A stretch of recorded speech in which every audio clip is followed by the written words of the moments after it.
having business before the Honorable, the United States Court of Appeals for the District of Columbia Circuit were admonished to draw near and give their attention, for the court is now sitting. God save the United States and this honorable court. Case number 20-1044, Communications Workers of America, AFL-CIO Petitioner versus National Labor Relations Board. Ms. Pittman for the petitioner, Mr. Lauro for the respondent. Good morning, counsel. Good morning. Good morning, Your Honor. You may proceed. Thank you so much. May it please the court. The main issue in this case is whether T-Voice is a labor organization within the meaning of Section 2.5 of the National Labor Relations Act. If so, then because of T-Mobile's admitted domination of T-Voice, it is an unlawful Section 882 company union that Congress prohibited so that employees could effectuate their statutory right to freely choose an independent representative. An organization of any type is a labor organization if employees participate in it. Its purpose, in part, is to deal with the employer, and those dealings concern working conditions. The only question we have here is whether T-Voice dealt with T-Mobile, which is the second criterion. T-Voice is an organization with its own charter, designed by T-Mobile sometime before January 2015 as a vehicle for communications between employees and management. It's comprised of management and of employee representatives whom T-Mobile trains and appoints for lengthy terms. T-Mobile assigns the employee representatives the tasks of, first, soliciting and gathering coworkers' complaints about working conditions in person and in writing. Second, representing coworkers in leadership meetings while presenting to and discussing those complaints with management with the aim of improving employee working conditions. And three, after management's consideration, reporting management's decisions about the complaints as well as proposals back to their coworkers. My understanding is that most of what is happening in these in this arrangement has to do with not with wages, hours, and benefits. It has to do with the customer relations aspects of the job, and employees who are in that field are voicing their concerns about what's going on. 2 or 3% may go to benefits, but not the thing you typically have in collective bargaining.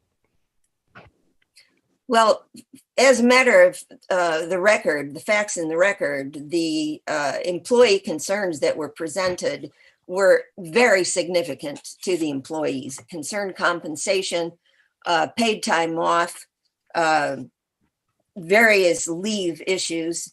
But in addition to that, No. I think you're missing the thrust of my question. The thrust of my question is, as I understand the record, by a wide margin, most of what was being discussed did not concern wages and hours, conditions of employment. They concern the work aspect, the customer relations work aspect of the job.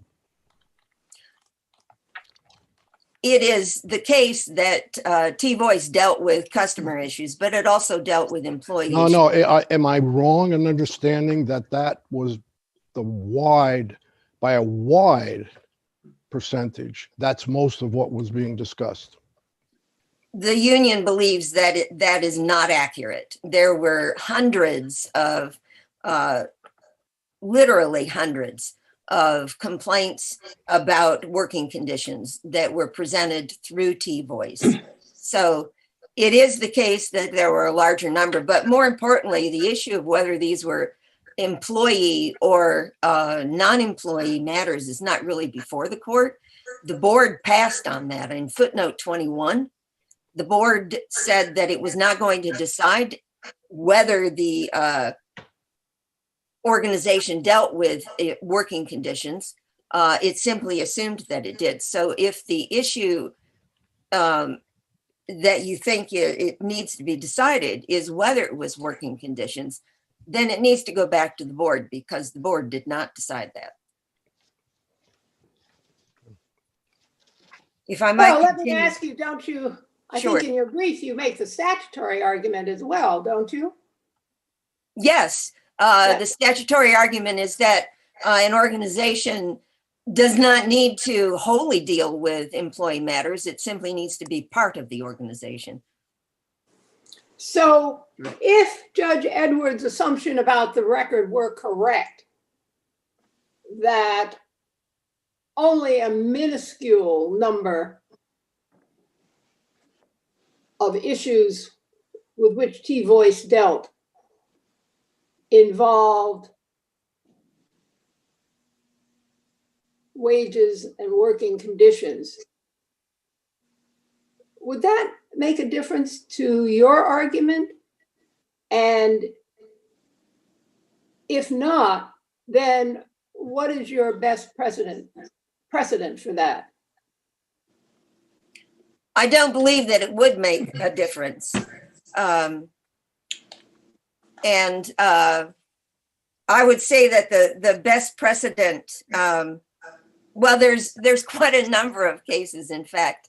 I would say Dillon, UPMC, Reno, Yukon Manufacturing, all of those concerned situations in which there were issues other than employee issues. And also, yeah, I'm sorry. no, go proceed. Well, and also concerned individual employees presenting problems through a construct of an organization on behalf of their coworkers. Well, what I'm trying to understand in this case is after Congress passed the statute, and we can look to the legislative history in terms of what type of activity by the employer Congress was concerned with at that time. Is this the type of activity, assuming Judge Edwards is correct on the record, that Congress intended to capture? In other words, as I see the board precedent, it acknowledges that, the suggestion box certainly is permissible, and even a sophisticated suggestion box procedure is permissible. And I gather what the union is arguing and what the board's precedent has suggested is that in passing the statute, Congress contemplated that certain types of activities were precisely the type of activities that would interfere with organization rights. That is, the employee's right to have an independent representative. Can you flesh that out a little bit? Well, yes, the legislative record as described in Cabot Carbon and in Electromation is that collective bargaining was not the definition for what dealing is. Dealing with is as simple as employees in some kind of organization making proposals, management considering them, and those concerning those proposals or grievances concerning working conditions. And the organization only has to be partly doing that. One of the board cases, I'm sorry. I'm sorry, I didn't mean to interrupt you. In one of the board cases, in fact, all the board cases seem to talk about circumstances where management members of the committee discuss proposals with employee members and have the power to reject any proposal.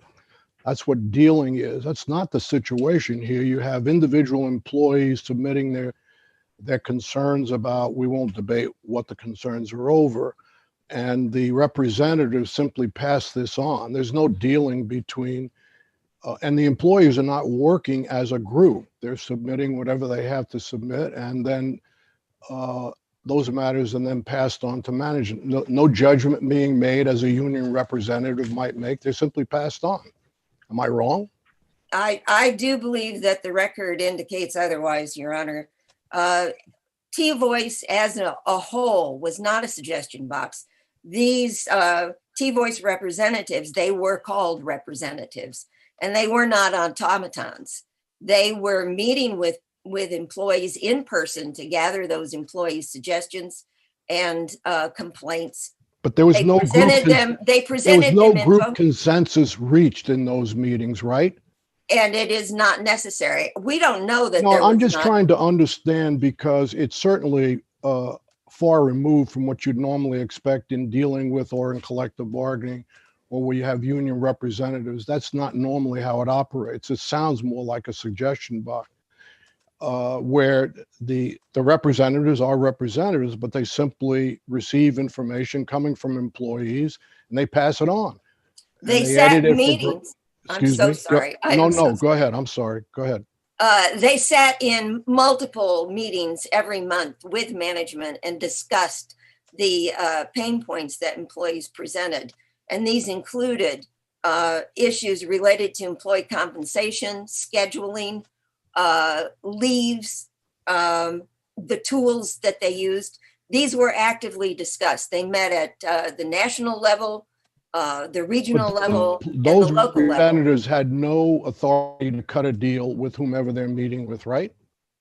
Cutting the deal is not required for dealing with. I'm just asking for an understanding, asking to understand the record. They had no authority to cut a deal, right? The record is silent on that issue. The record but does not. Let me put it this way, because I don't want to waste time on stuff that's pretty clear.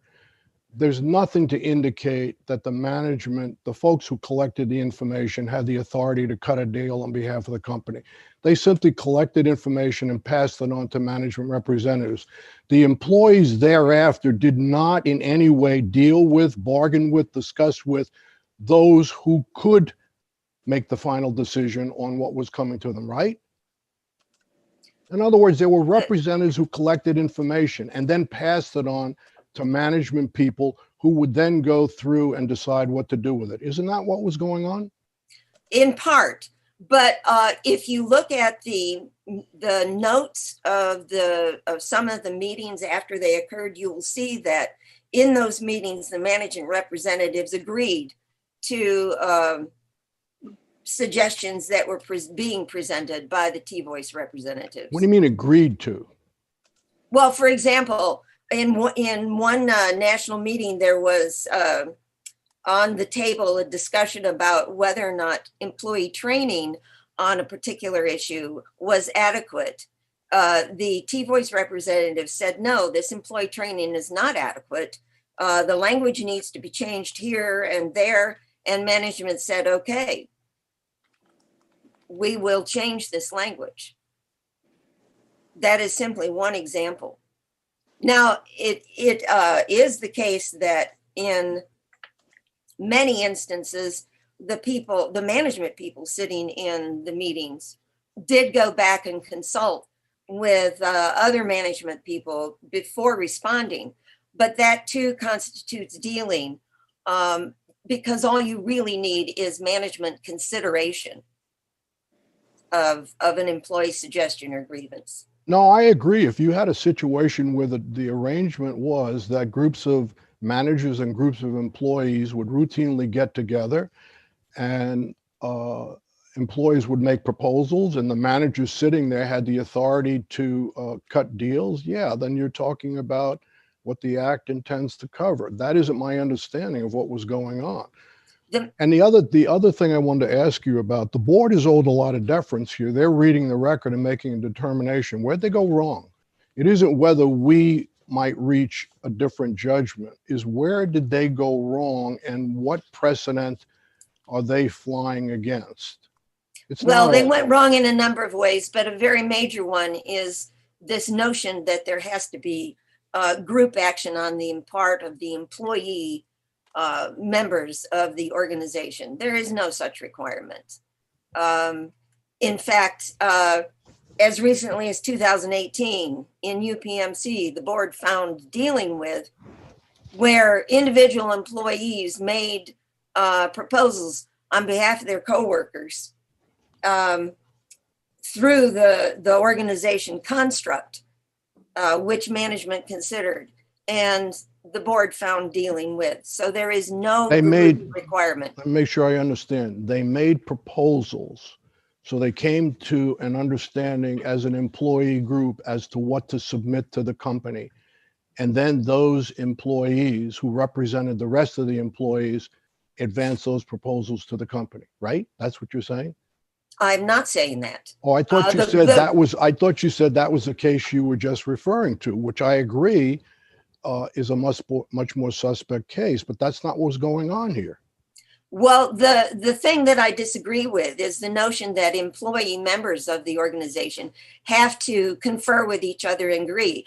A union steward doesn't do that when they go to a manager and say, look, this employee is having this problem and this complaint. There is no requirement. The board does not discuss, it does not get into, in nearly all of the cases that the union relies on, what communication is going on between the employee members. The focus instead is on what is the communication between employees and management. Okay.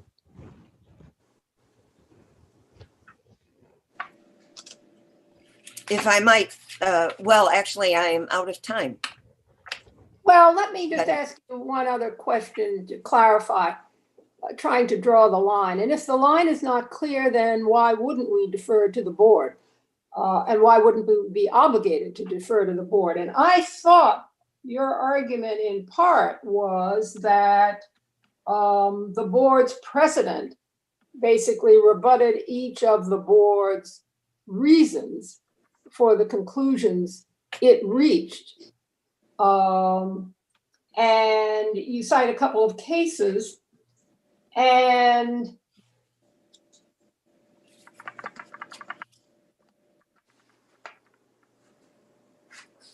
the cases you cite that I've read are cases where they don't go quite as deep as Judge Edwards' questions suggest. And that's why I'm trying to understand the line that you're drawing as to how, a conscientious employer gets information about what his employees or her employees are concerned about and has a chance to respond to them. And if the employees don't like the response, or there is no response, then the employees can certainly decide that they want an independent representative.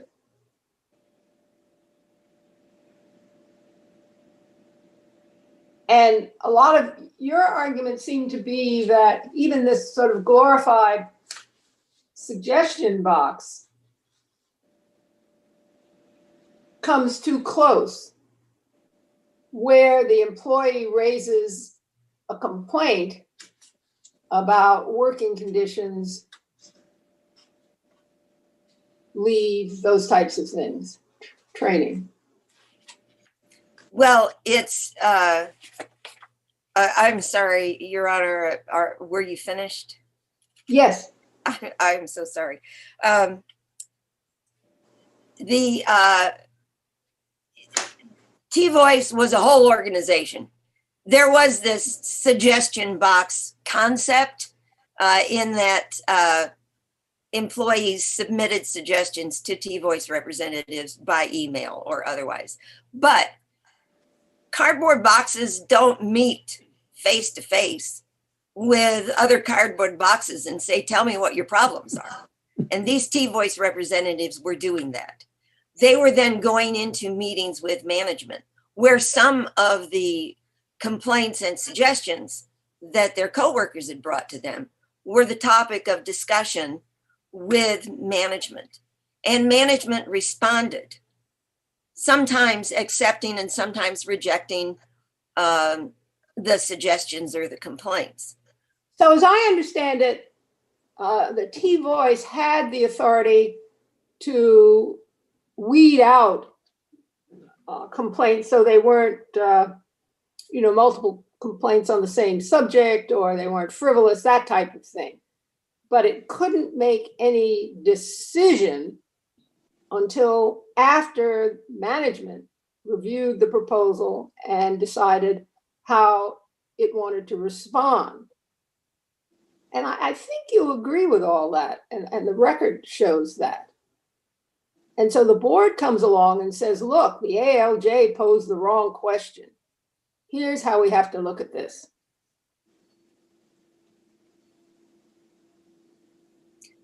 And it responds to suggestions about parts of the record it allegedly overlooked or shouldn't have relied on. And in reply, you basically repeat what you said in your opening brief. And it's a little like two ships passing in the night in that regard. So you're not seeking a remand, except on the theory that the board, either didn't conform to its precedent or didn't explain why it wasn't, and misrepresented or misconstrued the record. Is that correct? That's correct. We think that the court should reverse. The important thing from the union's point of view to remember here is that the board, in addition to erecting this false notion that there has to be group interaction between employees, cleaved T-Voice into two sections, and it was not a bifurcated organization. It was a whole organization with the same T-Voice representatives interacting with their coworkers to collect ideas and pain points, and then going into meetings with management to talk about them. So in one of the cases on which you rely heavily, this Dillon Stores. Yes. At the end, or on page 14 of the Westlaw copy, and I think it's page 11 of the NLRB decision, there's this very quick paragraph saying, in summary, most, if not all, of the employee representative proposals and grievances concern the employee's terms and conditions of employment. And it goes on to say those proposals and grievances had been advanced collectively on a representational basis. Why is what the board said here not consistent with that precedent? The board here treated the representatives as individual employees. And in Dillon, the board, those employees were individual, but just like the T-Voice representatives here, they were acting in a representative capacity, and they were presenting issues that were of collective importance to the employees. That is exactly what the T-Voice representatives here were doing. They were called representatives for a reason. They presented collective concerns. And in that sense, they were acting collectively, exactly like in Dillon. Any further questions from my colleagues? No. All right.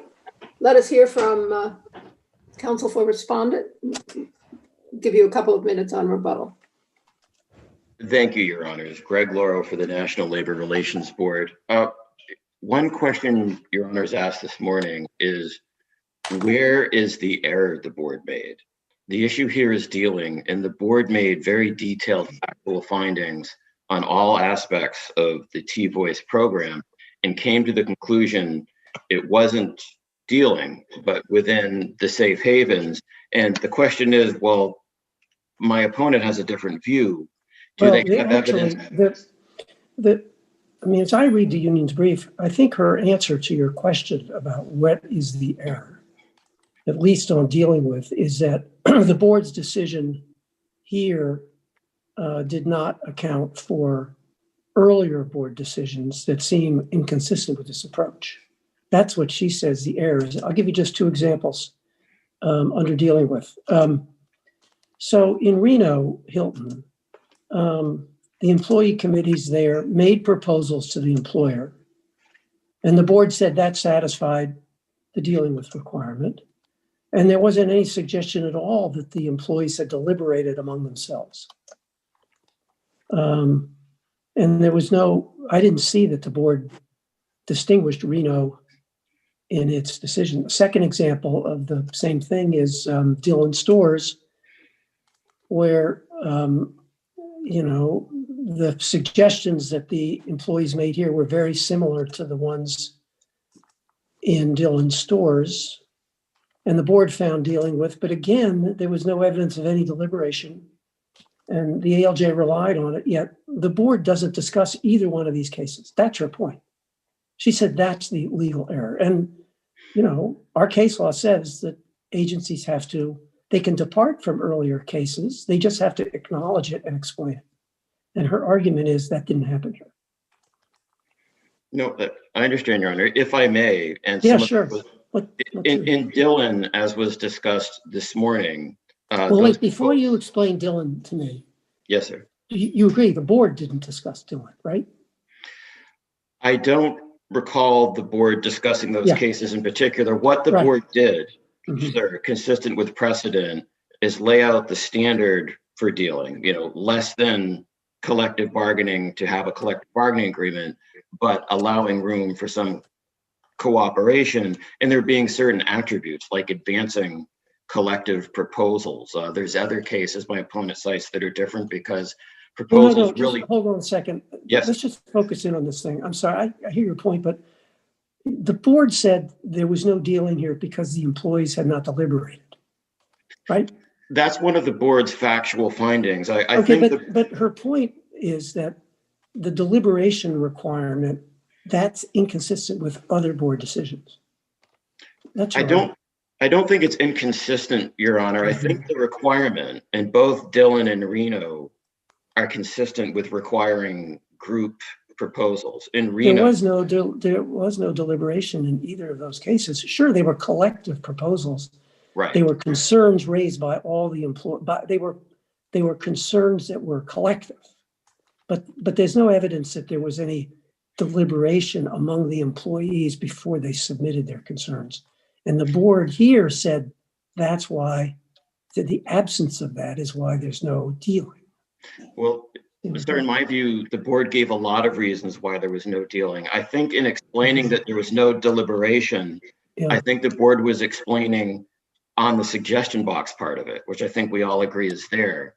The representatives didn't have a right to modify or choose which to submit ministerially to management through the SharePoint program. But the board also said correctly and consistent with precedent like Dillon and Reno and with other precedent the board cited that typically bilateral dealing, and we have to have a pattern or practice of it, not isolated instances, does involve the advancement of group proposals. Now, it may be you have times where there's not a pre-deliberation to make it a group proposal, but an employee committee could still choose to advance a group proposal, and it may count, but that's not what happened here. When you look at the board's factual findings, it looked at both the pain point aspect, as we call it, which is a unilateral process by which the employee committee members have little discretion but to pass on the suggestions they get to management. That's one way. And then if management comes up with a solution, they pass it back, and looked at the meeting and the representatives attend, which is consistent with brainstorming and information gathering. But to answer your question, I don't think what the board did is inconsistent with precedent like Dillon and Reno. Those cases do involve group proposals. And the board in No, but there's a difference between, yes, of course they involve proposals of common interest to the employees, but you keep saying that, but the board here said there was no dealing with because there wasn't deliberation. That's different. Let me just give you one other example, because our time's limited here. You mentioned the board said this is a suggestion box. The union points out that, again, relying on Dylan Storrs here, that if there are functions other than a suggestion box, it could still qualify as dealing with. That's what Dylan says. And here, that's what the record shows. They did true. They related complaints, which if that's all they had done, it would have been a suggestion box. But it also proposed solutions for the complaints they identified. And so again, you have a situation, this is what the union argues, where the board has not engaged one of its own precedent, namely Dylan Storrs again. That seems contrary to the decision. Your Honor, I don't think it's contrary because the board addressed both aspects and explained why the pain point process was a permitted suggestion box and that other aspects like the meetings were permitted brainstorming or information gathering. And one reason for that is that where employees at times did present their individual views, like there was a meeting where they discussed a new insurance product and they gave their views on training for that, but it didn't rise to the level of making collective proposals or the other kinds of back and forth that the board has found demonstrated a pattern and practice of dealing, not just isolated instances. And so in short, there's more than one safe harbor and an employer can participate in more than one. There's nothing barring it from having a suggestion box and some brainstorming as it did here. So I guess one of the questions here then is, did the record not show pattern and practice? It's not a question of an isolated incident. That's right. What we're trying to understand here. And our court has been very strict about requiring the agency to explain why precedent cited to it is not either controlling, relevant, or that the board no longer finds it persuasive, something. But the board can't ignore the cases that have been cited to it. Davidson Hotel is our most recent, so far as I know, case to that effect. And in that case, the argument was made, well, the board's decision, the way it framed it, you could see it wasn't inconsistent with its prior precedent. And we said, no, the board has to explain. The party argued these other cases that the board had decided, and the board at best mentioned them inferentially. And we said, that's not good enough. And so why doesn't that approach, and I think Judge Tatel may have asked that question earlier, why doesn't that approach in principle apply here? Even if you're ultimately correct that the board's decision is consistent, doesn't the board have to tell us that when the union has raised plausible questions based on this record? No, I understand, Your Honor.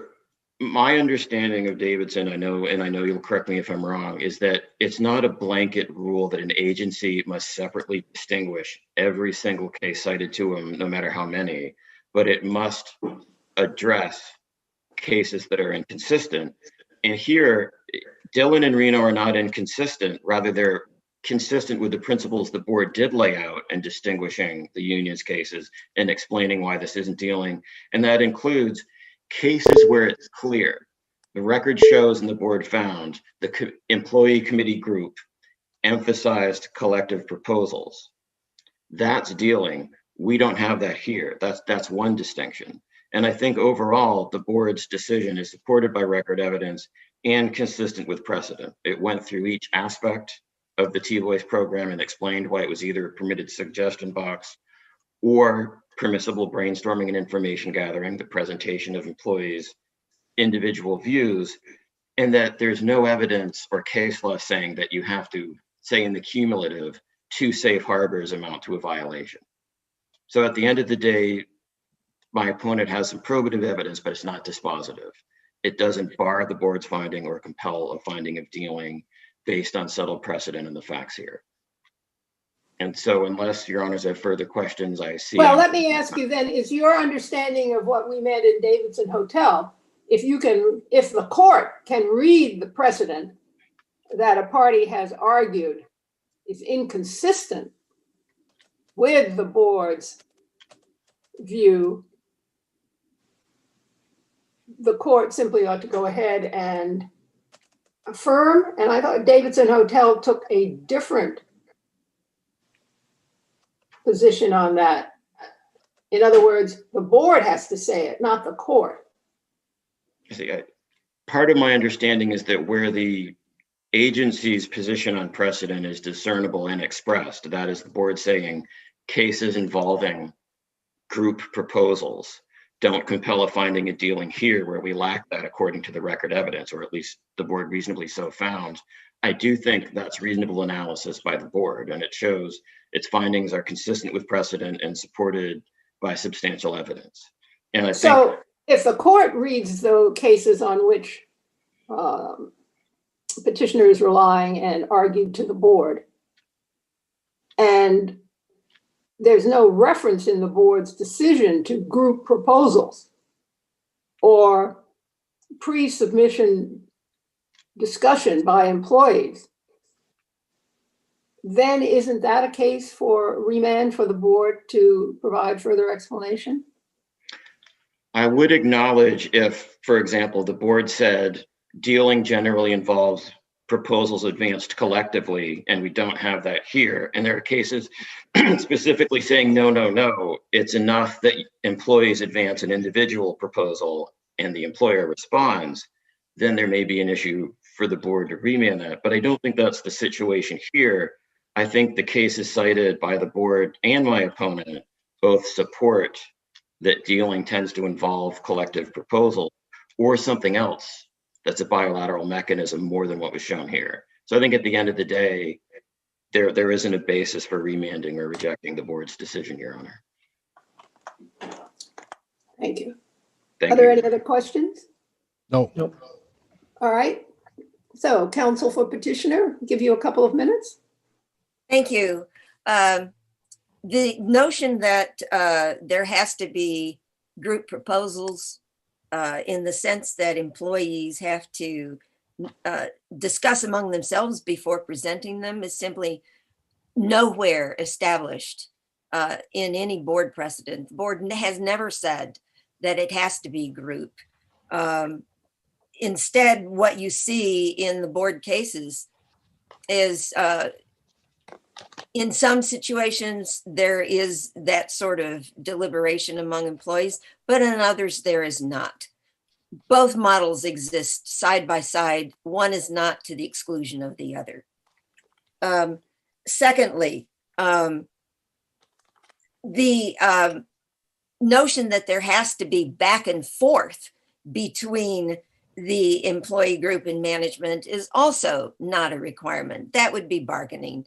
It is enough if management considers, either really considers or apparently considers the proposals. And we think that this arrangement, this T-Voice arrangement, ticks all of the dealing with boxes.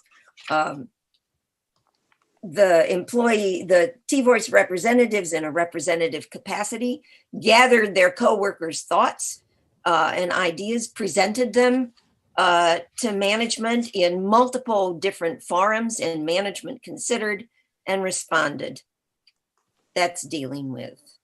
I hear you. I understand what you're saying, but you pretty much your view, in my view, pretty much eliminates the notion of brainstorming and suggestion box, which I think would make no sense given the way companies operate. It makes perfectly good sense for companies want to understand how employees are reacting to some of their work circumstances. In DuPont, you say there's nothing in the board case law that supports what they're saying here. I mean, DuPont's one of the cases you're talking about. They said each employee has management representatives who are full participating members. These representatives interact with employee committee members under the rules of consensus decision-making. Under this style of operation, the management members of the committee discuss proposal with unit employee members and have the power to reject any proposals.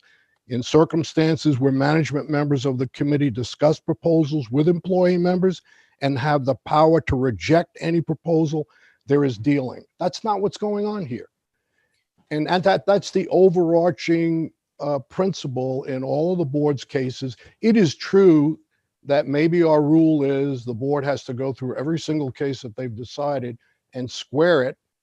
That's not my understanding of deference here, especially when you have this overarching principle, which says you have to have a situation in which employee representatives are presenting what the employees are proposing, and they are dealing with managers who can address what they are proposing. Here we had a situation where the members were simply collecting information, screen it for grammar, that's all, and passing it on to management. They had no authority. You can cite an example or two where said, well, in one situation, a manager heard a complaint about X and fixed it. I just don't, I think the board can say that's minuscule. That's not the point. The overall program was not designed to do that. The overall program was designed to collect, express concern by individual employees, not the group, and pass them on to management. That's not what these cases are saying. What's your best case? Let me ask you that. What do you think is your best case? I think there are two best cases. One is Dillon and one is UPMC. I would like to respond to a couple of points that you made, if I might. Sure. To the point about the union's argument would eliminate brainstorming and suggestion box. I disagree with that. These were not brainstorming sessions that these T-Voice representatives were going to. They were asked in advance of the meetings to gather their co-workers' thoughts on specific topics and come ready to talk about solutions. It was not a situation where you have a bunch of people get together and in the meeting try to generate ideas. The problem is those representatives could not address whatever concerns were expressed. They simply passed on. That is not having management with the authority in the meeting to respond right then and there is not a requirement. No, not then and there, Counselor. I'm saying at any point, they're simply collecting information and passing it on. It's like a suggestion box collects information and it's passed on. I hear you. I mean, I hear what you're saying. The element of consideration can be met by a manager receiving the complaint or the proposal and conferring with another manager. That's consideration. Okay. Could you just, Judge Edwards asked you to identify two cases and you mentioned Dillon and one other. Could you just go ahead and explain why you think those cases are responsive to his question? Yes. First, let me talk about Dillon. In Dillon, each grocery store had its own associates committee, and the members of that associates committee were asked to get the input of their coworkers, and even when not asked, their coworkers would come to them with complaints and suggestions. They would then voice these at the meeting.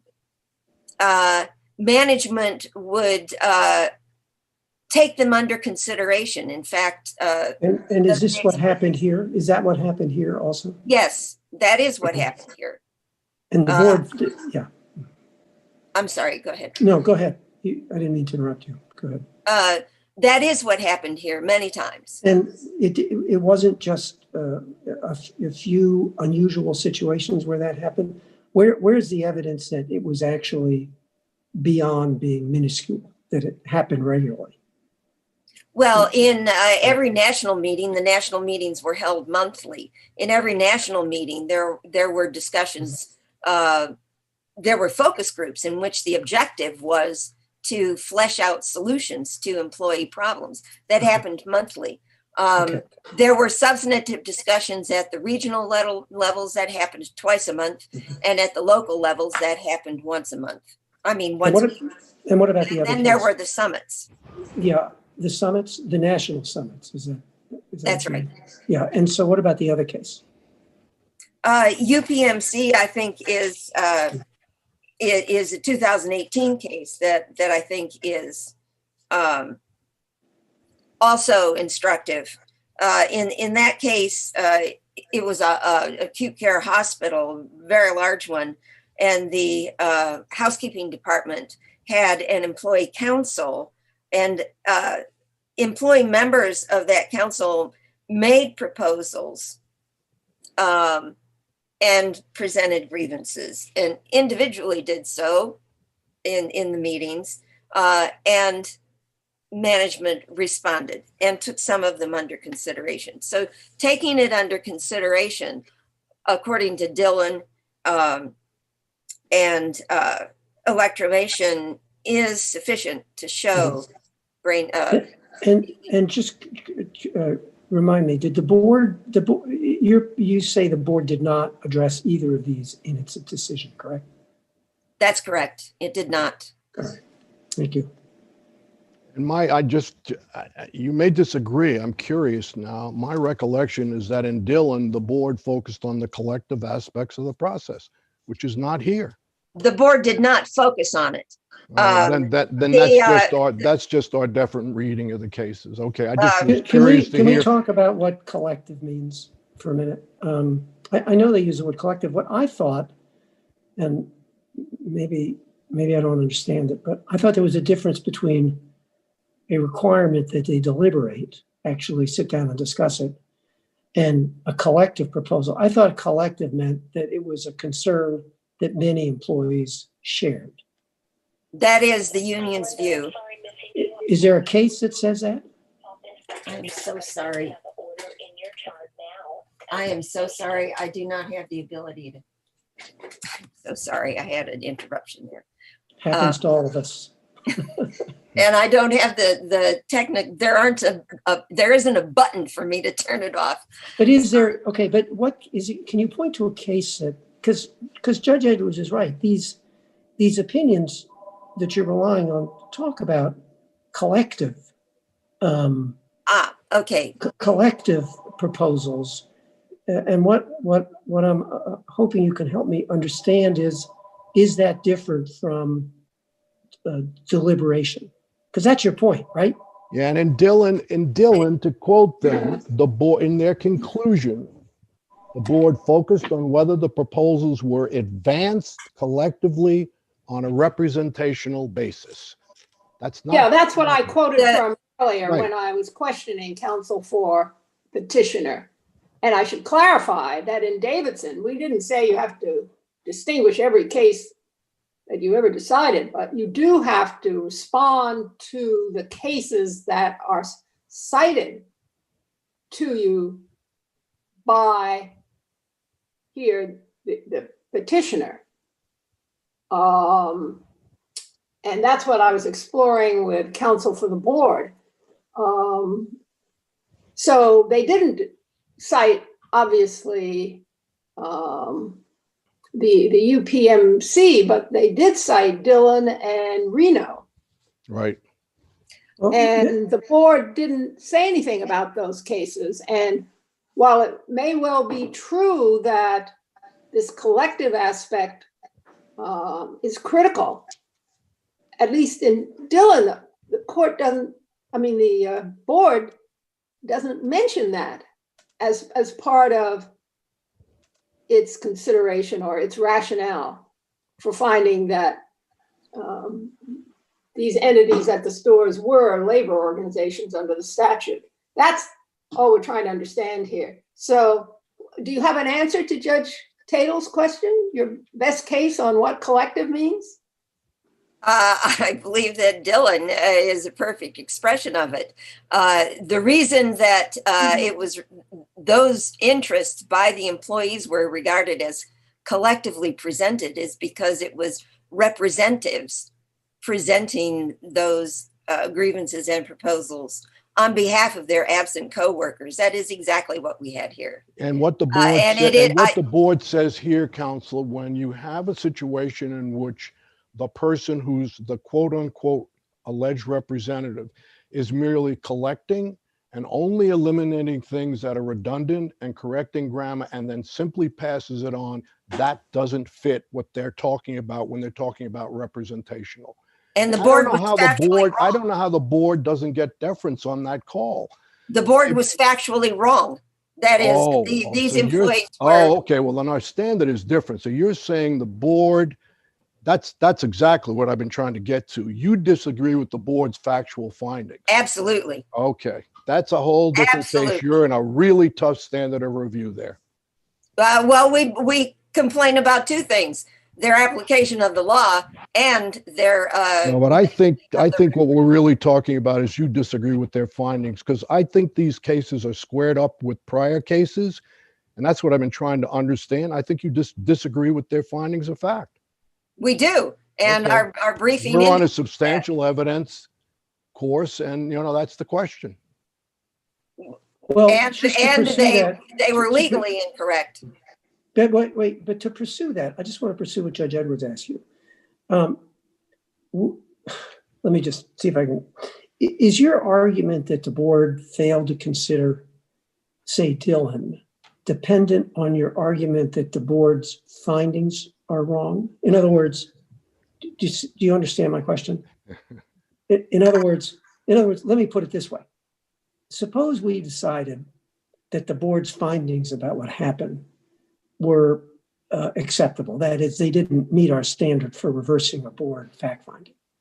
Would you then agree that there's no problem in the board not distinguishing its prior cases because those cases are by definition different? Do you know what I mean? I do. You're asking if we accept the board's fact findings, which the union does not. I understand. Would the board be right? No, it would not. Then tell me why. Because these particular T-Voice representatives were doing it all. They collected, they presented. Well, no, see, but you're resisting my. And the board. Ms. Smithman, you're resisting my question. Yeah. I'm sorry. You're fighting my question, I think. The board found the board. Am I right? The board found that they were just collecting concerns and submitting them, right? That's what the board found. Is that true? That is what the board said. Okay. Now, if that's true, if that's all they did, then wouldn't you agree that that's okay? That meets the standard for what do you call it? Question box or something. If you're not looking at the T-Voice organization as a whole, and if all these people were doing is just collecting and passing along, then that would fit the employee screening committee in. Okay, but that's in fact, isn't that in fact what the board found? No, the board also discussed the meetings that these people were in and said that they were brainstorming meetings, and they were not.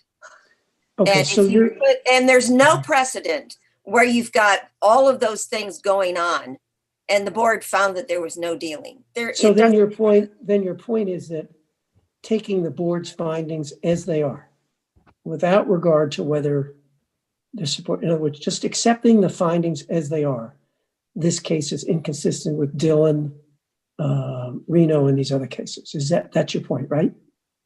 Yes. Mm-hmm. Okay. All right.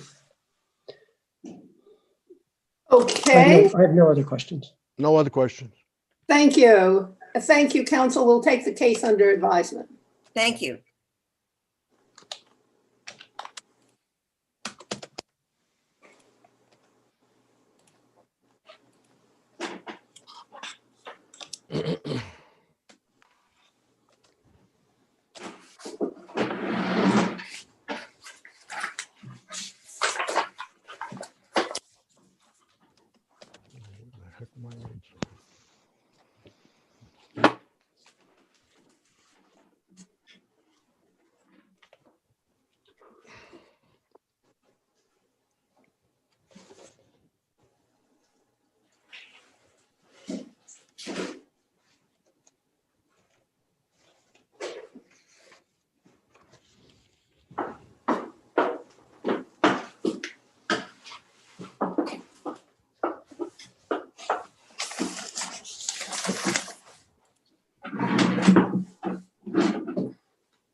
I'm ready, Judy.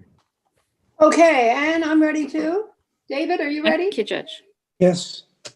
We're all ready. Thank you, Judge. Case number 20-5292, Domingo Gomez, a lawful permanent resident of the U.S. et al., 3Q Digital et al., appellants, versus Donald J. Trump in his official capacity as President of the United States of America et al. Mr. Welton for the appellants, Mr. Glover for the appellees. Good morning, counsel. Good morning, Your Honors, and may it please the court. It's Cleland Welton for the plaintiffs. The proclamations at issue in this case have massively disrupted the immigration system for more than 9 months. They prevented hundreds of thousands of families from reuniting. They have functionally canceled more than half the diversity visa program, and they prevented tens of thousands of American businesses from hiring foreign workers, even when those workers are legally prohibited from competing with U.S. citizens. The President's authority under Section 1182F is not unlimited. The statute does not authorize the proclamations in this case. First, the proclamations do not satisfy the express prerequisite to find, as a matter of fact, that permitting immigration would be detrimental to the national interest. The proclamations are based on irrational and plainly false conjecture that does not rise to the level of a finding. Boyd, can we separate those two for a minute? Let's separate. You use throughout your brief words like rational and supported by evidence. And that sounds like APA review. So, I mean, that's not consistent with what the court said in Trump versus Hawaii, right? Well, Your Honor, we think that the word findings needs to have some meaning, and right. I get your point about false. I get that. And I understand your argument that obviously if it's false, it can't be an adequate finding. But I'm just asking whether you can really go so far as your language does, rational, supported by substantial evidence. That just, you're turning this into an APA case, which this, I mean, clearly isn't that. Right, Your Honor, we're not asking for APA. So how do you define the standard here? Well, let me ask you this. Suppose we didn't agree with you that, at least say with respect to immigrants as opposed to non-immigrants, that the findings were false. Suppose we didn't think they were false. How would we evaluate them? What lens would you argue that we look through? May I just clarify, if you do not think that the findings were false, what would you look Yeah, through? no, if I think with respect to immigrants, the immigrant visas, that the findings are not false, how do I evaluate? You still would argue that they're not adequate findings, but what's the standard if it isn't rational and substantial evidence? Your Honor, we would think that at least as to a subset of those individuals who cannot be expected to compete with with U.S. workers, that they're irrational and they don't make any sense. That's the non-immigrant category, isn't it? In part, but also with respect to the immigrants, there are, for example, minor children who are barred from entering the country to rejoin their parents. Okay, good. I take that point. But okay, let me refine my question. With respect to immigrants who under the INA are not blocked by the kinds of provisions that limit the immigration of non-immigrants. What about those? Well, here, let me just ask you this. Okay, so the president said, the government says that this with respect to immigrants, with respect to given the current emergency, the suspension will ameliorate U.S. unemployment in some measure. That's their argument. That's their position. What's the argument for us setting that aside? Well, Your Honor, there's no evidence and there's not even any rational explanation of how he reached that quote unquote finding. On that same page of their brief, they agree with us that immigrants contribute to economic growth and thus to the jobs and wages of US workers. They agree that that's true in the ordinary course, and they don't offer any evidence. And even if you think that asking for evidence is too much, they don't offer even any rational explanation of how things would be different in the context of a recession. And we have piles of evidence that is unrebutted that shows that even in a recession, adding immigrants, adding non-immigrant workers to the workforce is good for the economy. It adds jobs, it adds demand. And so it doesn't square with the way the economy works. And they haven't put out any evidence in favor of the government's, in favor of the president's finding, and they haven't put on any evidence contrary to what we have in the record. And so it's false, but it's not just false, but irrational, unreasoned. But isn't? Go ahead, Judy. I'm sorry. Okay, so are you suggesting that some sort of factual predetermination is required as existed in Trump v. Hawaii, so that while ultimately the president could reach the conclusion he reached, there has to be some evidence to support it? I'm a little concerned about the requirement that the president has to explain how he reached the decision, because I thought the Supreme Court pushed back on that fairly hard. Well, Your Honor, with respect to the latter point, the Supreme Court was, I thought, clear in Hawaii, saying that he's not required to link his every piece in the puzzle in the specific context of foreign policy, national security. And there are reasons for that. The president has his own power in that area. He probably shouldn't be required to disclose confidential information, state secrets, et cetera, in that context. But in the purely domestic context, there's no reason not to ask him to explain his findings and give a reason for them. And in fact, Congress put the word fines into the legislation for a reason. We point out at page 2930 of the blue brief, Congress chose fines instead of deems, specifically so that he would have to base his entry suspension on some facts and not on an opinion or a guess. And what he's done here is he's just made an opinion or a guess about what might happen in the case of a recession. He's admitted that we're right in the general course, but he hasn't put in anything to support his attempt to distinguish the recession context from the ordinary one. And so there's no rational connection between the facts that he wants to rely on and the finding of a detriment that he purports to have made.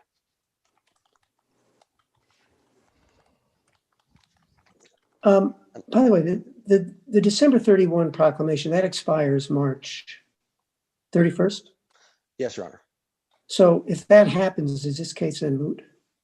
At that point, it would likely become moot with respect to most of, at least the appeal will be moot with respect to most of the plaintiffs. The problem, though, is that our diversity visa plaintiffs, they receive their visas in September and they only last for 6 months.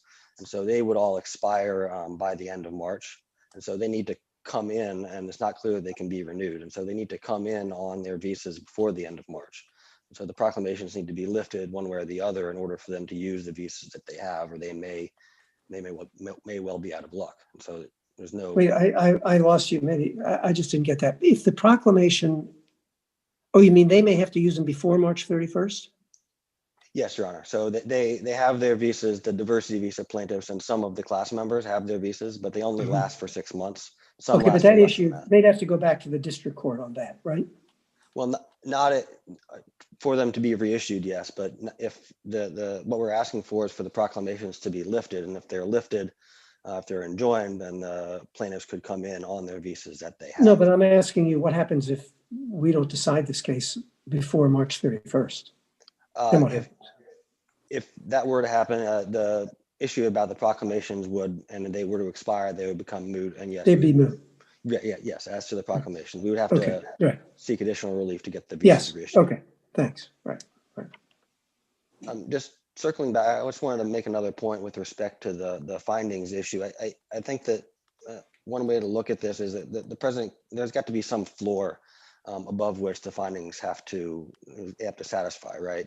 And otherwise it wouldn't be a finding. And the president couldn't, for example, find that all foreigners are criminals and therefore I'm going to exclude all aliens from entering the country.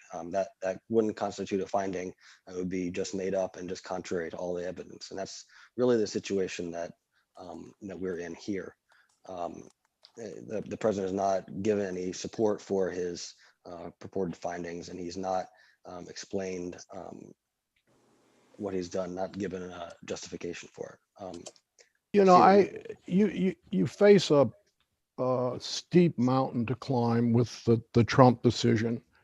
It is unbelievably deferential, suggests that the president is due great deference, and suggests that there is statutory support for that. And, it's a situation, if I'm understanding you correctly, I think what the best reading for the president's side of this is that they're saying that in the aggregate, there's persistently high unemployment.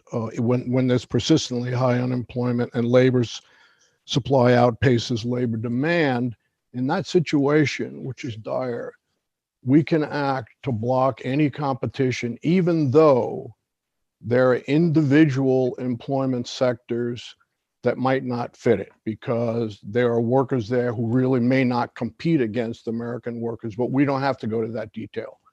We're making, and this is our theory, this is our policy. They seem to be saying, if you assume the level of unemployment is as high as it is okay to block a group that potentially competes, and they do compete in certain areas for sure.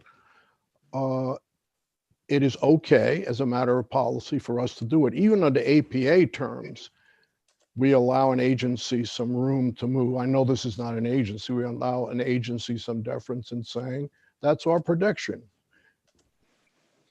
Well, Your Honor, the problem is that there's no evidentiary basis for that prediction. I don't want to say that the president has to provide evidence in every case. Well, wait, for which prediction?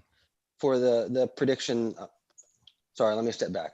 There's no evidentiary basis for the conclusion that admitting immigrants in particular would exacerbate the unemployment issue. Well, but the immigrants in certain areas will certainly compete against American workers. They're not wrong on that. I think your argument is they're not showing that in every sector. And I think that's certainly true. You hear that over and over again. I don't know what the exact details are. It is true that in some sectors, immigrants really are not competing directly against American workers. And your argument is, well, that can't adversely affect the unemployment situation. But I think what the president's side is saying, the aggregate numbers are sufficiently severe, we can take an approach which says we're not going to allow competition in at this point. Well, Your Honor, there's 2 points. Many of the immigrants here are going into sectors where not only don't they compete, but the unemployment has gone down. For example, H-1B visas, unemployment has gone down because those are. I agree, but what I'm asking you is the president required to go through each and every employment sector and say, we're making the determination in all of these areas and we can support it with facts? Is that what you're saying? I'm not reading the Trump cases suggesting that. Well, what we're saying is, number one, he's got to make findings with respect to each class that he's excluding. And so he's got to make findings with respect to H-1Bs because that's a class he's excluded. But then more broadly, he needs to have a rational basis to conclude that the individuals who are coming in are going to actually not just compete, but impact and cause more unemployment to exist. But suppose the response from then is, that is our theory, that it will have a positive effect. We can't tell you for sure, but that is our theory. And we see lots of cases like that, certainly in the APA arena, and the agency are allowed to predict because they have a starting foundation. That is, the numbers are wrong in our view, and we think that the best way to protect the class who we're trying to protect is to avoid all competition, even though we understand that in some places there might not be competition. Well, Your Honor, the problem for the government there is that the The statute doesn't allow the president to proceed on a theory or on a guess. He's got to have a finding, and it has to be a finding of fact, and it can't be a mere guess or an opinion. And so without a finding with respect to the particular issue that there would be an actual detriment, he hasn't satisfied the statutory prerequisite. Okay. All right. I'm sorry? No, go ahead. I'm listening. Oh, I was just going to add that even if the findings were satisfied, he's beyond that, he's violated the statute because he has exceeded the authority that Congress gave him by overriding the various statutes that authorize the visa programs that are at issue. He's thrown out the J visa program, the H visa program, all the immigrant visa programs, and he's just not allowed to do that. He's allowed to supplement some restrictions that Congress may have enacted, as he did in Hawaii, but he's not allowed to just take out visa categories wholesale, which is what he's done here. So and what are you relying on to support that claim? It's Hawaii, the language in Hawaii supports that, and then the subsequent decisions, the Ninth Circuit's, the stay panel decision in Doe, and subsequent district court decisions in. I think the later Ninth Circuit opinion does not support that. Well, to be clear, the later opinion does not, but the Ninth Circuit is really split 3-3 on this issue. There were two judges on the majority on the stay, and then there was Judge Tashima's dissent in the merits opinion. And so there's really a division of authority even within the Ninth Circuit, and that opinion is still subject to a rehearing petition. In our view, the more persuasive authority is the stay opinion, and then the subsequent decisions in the National Association of Manufacturers case, which says that the president is not allowed to eviscerate the statutory scheme by throwing out these whole visa categories. The other thing I would say is that the opinion in the proclamation in Doe did not throw out whole visa categories. It put on additional limitations, similar to what the president did in Hawaii. Here, it's different. The president has not added new limitations. He's thrown out entire visa categories, and the statute doesn't allow him to do that. And if it did, it would create a serious non-delegation problem, because it would allow him to act contrary to Congress's will and without any congressional guidance as to how he is to exercise the discretion that is purportedly granted in the statute. I see my time has expired. If there are further questions. No, No. Judge Tatel, did you have a question? no, I didn't. Thank you. All right. Thank you. Let us hear from counsel for appellees. Good morning. Excuse me. Good morning, and may it please the court. I'm Matthew Glover, and I represent the United States.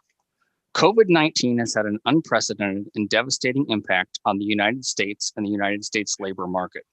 COVID-19 has caused a genuine national emergency and put millions of Americans out of work. The presidential proclamations at issue here are a response to that emergency. The president appropriately exercised his authority under Section 1182F, and the district court correctly found that the proclamations are lawful. This court can affirm either on the threshold ground of non-reviewability or in applying the extremely limited and highly deferential review of the proclamation that the Supreme Court laid out in Hawaii. Well, non-reviewability wouldn't be consistent with Trump v. Hawaii, would it? Your Honor, I would disagree. If you look at Roman 2 of the opinion in Trump versus Hawaii, the Supreme Court described the government's non-reviewability argument there, which is the same argument we make here, as I think it was a difficult question or a tough case. I can get the exact language for you if you'd like. And, right. It said assume. And so it said, in light of both a concession by the Solicitor General at argument and pointing to the prior opinion of Sale or Sally, I'm not sure how to pronounce that because non-reviewability was non-jurisdictional, it could proceed to the merits, applying the test it laid out in Hawaii. So I don't think ruling on, in the government's favor on non-reviewability here would conflict with Hawaii. It would just be taking a different approach than the Supreme Court took in Hawaii, because the Supreme Court didn't lay down a position on non-reviewability in Hawaii, if I understood your question correctly. No, go ahead. No, so what's your alternative basis for affirmance? the non-reviewability argument in our brief, that as the Supreme Court explained in Hawaii for more than a century. No, not the Not the non-reviewability. The other, what's your other basis for? In other words, if we think there is some judicial review. I apologize. Applying the extremely limited and highly deferential review of the proclamation that the Supreme Court laid out in Hawaii. And I was confused when you said alternative basis, because that's the basis that Judge Maida gave in his opinion. And so that would be affirming for the same grounds that he provided. So would you like me to start there with the Hawaii application? No, well, let me just ask you this. Okay, let's assume you're right that it's extremely deferential. Right. I mean, you obviously are right about that. Suppose the findings are false. Your Honor, a couple of points. I'm not suggesting this is separate from the question of whether they are. Understood. Just take Mr. Welton's hypothetical. I mean, suppose the president issues a proclamation banning all immigrants because crime rates are increasing and because immigrants are likely to commit crimes. Now, that's false. We know that's false. Suppose that was this case. Is your position that we couldn't second guess that because it's false? So we would have the same non-reviewability argument? No. I'm asking You're moving beyond that. We're beyond non-reviewability. Okay. I just wanted to open by saying that would be. We understand. Trust us, we know you would open that way, but let's go on.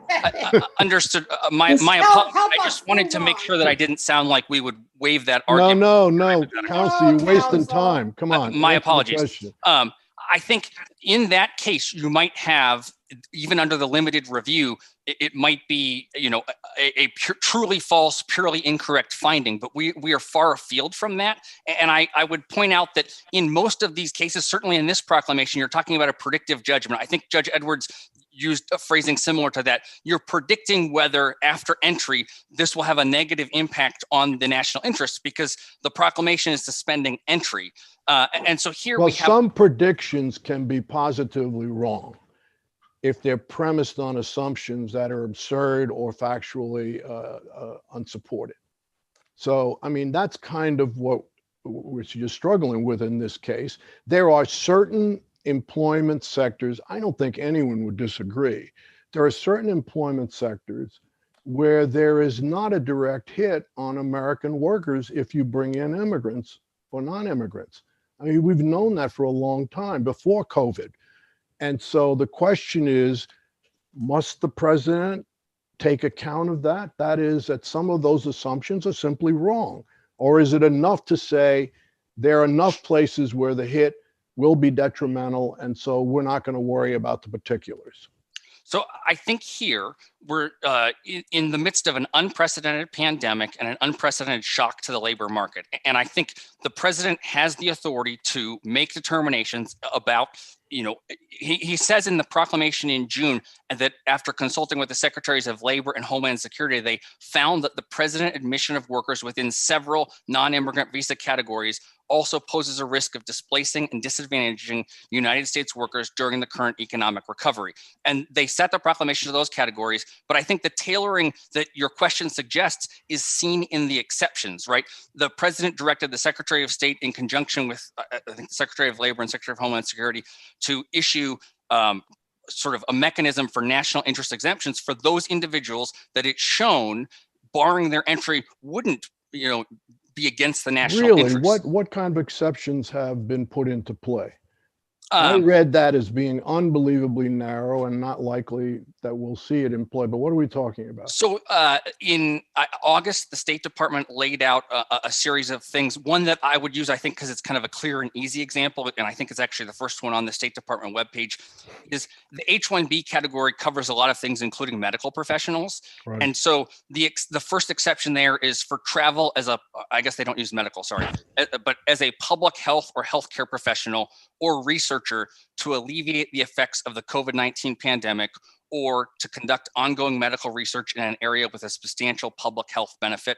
And the example they give there is e.g. cancer or communicable disease research. This includes those traveling to alleviate the effects of the COVID-19 pandemic that may be secondary of the pandemic. And the example they give in a parentheses there is travel by a public health or healthcare professional or researcher in an area of public health or healthcare that's not directly related to COVID-19, but has been adversely impacted by the pandemic. So, that's a good example of you need all hands on deck to help fight the COVID-19 pandemic, barring H-1B visa holders who would be in these medical fields helping to fight the pandemic or researching and helping to get to, Okay, what about in the H-2B category, where even before COVID, there were lots of areas and employers and workers would attest to it, lots of areas where for any of a number of reasons, the employers could not get adequate labor. They continued into COVID for sure. And so there was no competition when you brought in these non-immigrant H-2B persons to perform that work, because otherwise it wouldn't get done. So the exceptions there, I'm happy to walk through all of them. The first one is travel based on a request from a U.S. government agency or entity that meets a critical foreign policy objective or to satisfy a treaty. No, I'm talking about, let's go to, nitty gritty employment that you and I understand. There are a lot of employers across the country in the H-2B category who are saying, you're killing us. Okay, so there are three additional factors. You need to meet two of them. So the first of those would be travel when the person was previously employed and trained by the employer, and they've previously worked for the petitioning employer. That's one of you need two out of these three. The second one is the applicants traveling based on a temporary labor certification that the Department of Labor gives that reflects a continued need for the worker, and it needs to have been approved by the Department of Labor after July 2020. So approved after the pandemic has caused this shock. I think that's the example you're giving me, Judge Edwards, is, even post-pandemic, you're causing the shock. And the third would be the denial of the visa would cause financial hardship to the employer. Examples given would, illustrating why the hardship is difficult if the employer can't meet a financial or contractual obligation, its inability to continue its business. So I think the example you were giving me where you couldn't find anyone to fill this job without this H-2B person, right? That, and you can show that this is going to be a hardship. We need someone that would meet that second one. And I think you would get a labor certification after July to meet the first. So that's the H-2B exemptions. And I think that those show an attempt at narrow tailoring. If I can step back and just say, wait, can I sorry. I'm afraid I don't want to repeat the question Judge Edwards asked, but maybe I'm asking his question slightly different way. The proclamation prohibits non-immigrants from entering the country because of their impact, because they might take jobs from Americans, right? That's what this is all about. Or impact wages. I apologize for interrupting. I get it. No, I get it. Working conditions. But they can't get H-1B or H-2B visas if that would happen under the INA. In other words, the employers have to certify that bringing someone in on an H-1B or H-2B visa will not have an adverse effect on domestic workers. So I don't understand how the president can find that it can bar people eligible for H-1 or H-2B visas because they're already blocked if they would have an adverse effect on domestic workers. I see that I'm over time. If now I you can keep going. We have response several to that. more. Yeah, Okay. Please. What's the answer? The first would be the president in the June proclamation specifically stated that in the normal labor market, he understands that the labor certification would cover that.